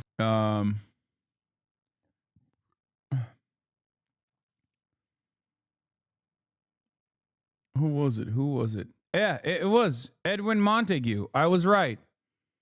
Man, y'all are slow today, dude. Y'all are slow as fuck today. Yeah, one member of the British government stood against the Balfour Declaration, the only Jewish member, Edwin Montague. That's a cool-ass fucking name. Who asked what authority he could have as HM Secretary for India, responsible for dealing with nationalists and Muslims, when HM government proposed to declare his national home was in Palestine. The writer added to the declaration about Jewish rights and status elsewhere owed something to this opposition, but not his alone. Yeah. Don't even, Lake McGroove is 100% correct. Don't even fucking act like you're not Quick Draw McGraw when it comes to drama links, okay? Even the mere mention of Ethan Klein goes, everybody is like dialed in, ready to go. I got 7 seconds, but you can't get the one Jewish guy who opposed the Balfour Declaration? Shame. And Israel had no choice but to launch a preemptive surprise attack and take them all out. So in 1967, the Arabs mobilized for all-out war. This is going to be the big war where they finally get rid of this nascent Jewish state that is less than 20 years old. And Israel instead launches a preemptive war. Now, the reality goes like this. I love that, by the way. Preemptive war is so funny. Has Israel ever done a first strike that was unwarranted? Because they've never admitted to it, okay? It's always just a sequence of incredible coincidences where like Israel blows up everybody in the neighboring region. And then they say, oh, we did it because they were going to blow us up already. You know, preemptive genocide is what's going on in Gaza right now, because there could be a hypothetical genocide of all Jews living in Israel in the future somehow. No, that's not Shapiro making up concepts. That is literally the established narrative. That is the established narrative. That's in fucking history books, big dog. That's not like Benny Boy didn't come up with that on his own, I promise. In a period of rising tensions between Israel and its neighbors, largely exacerbated by border incidents, Israel's invasion of Egypt in 1956, deadly Israeli attacks in the then Jordanian-controlled West Bank, Israel's diversion of the Jordan River's water into its national... Yeah, Russia preemptively invaded Ukraine in a preemptive first strike because Ukraine, any moment, the Ukrainian forces were going to fucking roll their tanks into Moscow. Yeah. Yeah. America preemptively invaded Iraq because Iraq was, any moment, Saddam was going to do a Ba'athist 9/11. Yeah. This time, Ba'athist style 9/11 was imminent. Water carrier leading to tensions with Syria and overall animosity. Egyptian President Gamal Abdel Nasser concentrated Egyptian troops in the Sinai Peninsula and closed the Gulf of Aqaba to Israeli shipping. This was his brinksmanship attempt, derived from a legitimate place of fear, to intimidate the Israelis into behaving. Despite Nasser's support for the Palestinian cause, it should be noted that there was a time where he was willing to engage in civil negotiations with Israel. As Pape put it, in the 50s, Nasser was willing to explore the possibility of a deal with Israel which would allow Egypt to have a land bridge with Jordan, as well as the return of the Palestinian refugees from 1948 and the creation of a Palestinian state. Israel was, per usual, uninterested in such a peace. On June 5th of 1967, Israel launched a surprise attack on its neighbors where it took out over 90% of Egypt's air force and enacted similar devastation to Syria's. Since Israel immediately took out the air capabilities of its enemies, it was able to swiftly defeat them as they had no air cover. Israel then went on to claim that they had no choice, and the subsequent Israeli occupation of Gaza, the West Bank, parts of Syria, and parts of Egypt were noble, given that they won those territories in a just war that they had no option but to start. However, in truth, Israel's actions in 1967 were strategic and not the result of necessary defensive measures.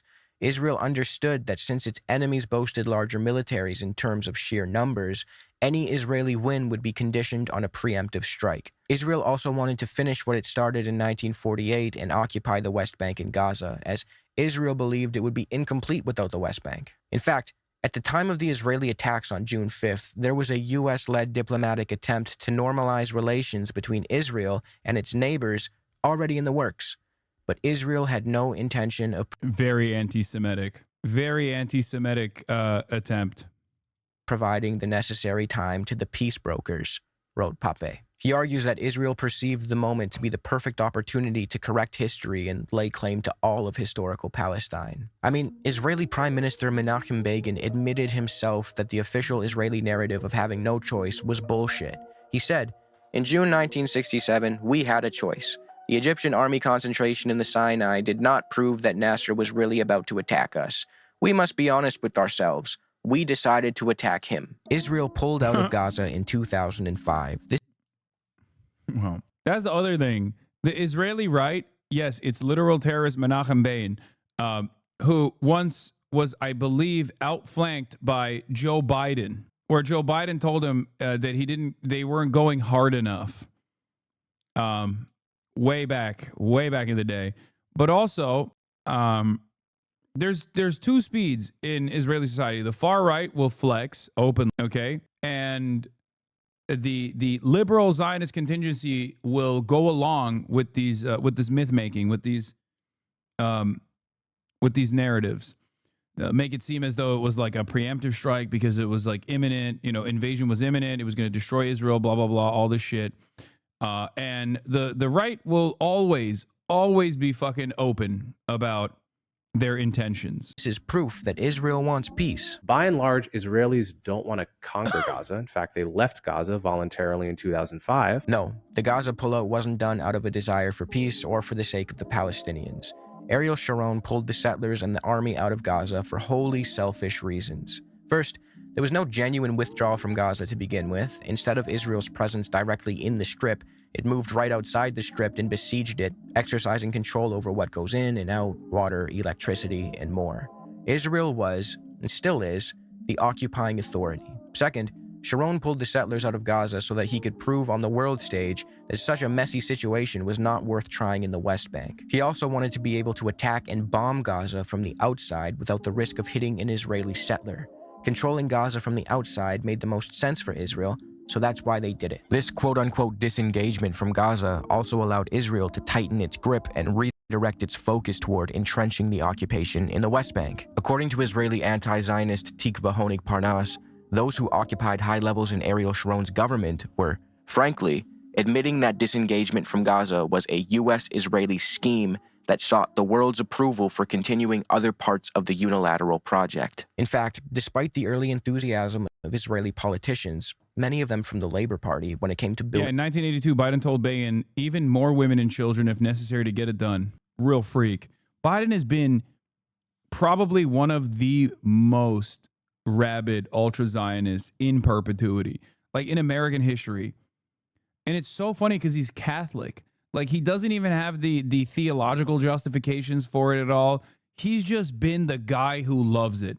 A guy who understood, I guess, like Israel's importance and really, really believed in Israel's importance, which is what he famously said with the words, "If Israel did not exist there, we would build it." Like, really understood the importance of Israel as a colonial spearhead. Yeah, he said if Israel didn't exist there as a Jewish nation state, we would invent it. If we look at the Middle East, I think it's about time we stop, those of us who support, as most of us do, Israel in this body, for apologizing for our support for Israel.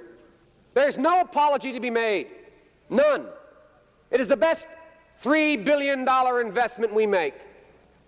Were there not an Israel, the United States of America would have to invent an Israel to protect her interest in the region. The United States would have to go out and invent an Israel. You think Biden's favorite country would have been Turkey with all the hair transplants he's gotten? Damn. This is why I say he's like such a fucking disgusting monster, dude. What a fucking animal he was. Well, is. He's not dead yet. Settlements in Gaza. By the 21st century, the consensus had shifted to leave Gaza for the sake of keeping the West Bank. In the words of Ariel Sharon's own senior advisor, the significance of the disengagement plan is the freezing of the peace process. Palestinians squandered every opportunity for peace. So I actually have a whole 35-minute video on this topic, so just go watch it. It's very detailed and covers all the main supposed peace negotiations between the Zionists and the Palestinians, and highlights how the Zionists are the ones uninterested in peace. And more importantly, uninterested in justice. I'll leave it at that for this video. If there's anything I missed, leave a comment and maybe I'll make a quick standalone video covering it the way I did with this one. Great video from overzealots. One of the best and brightest of the new crop of HasanAbi heads making big moves. Okay. Incredible video. Definitely go and watch it. Watch it slower for extra engagement. Comment on it.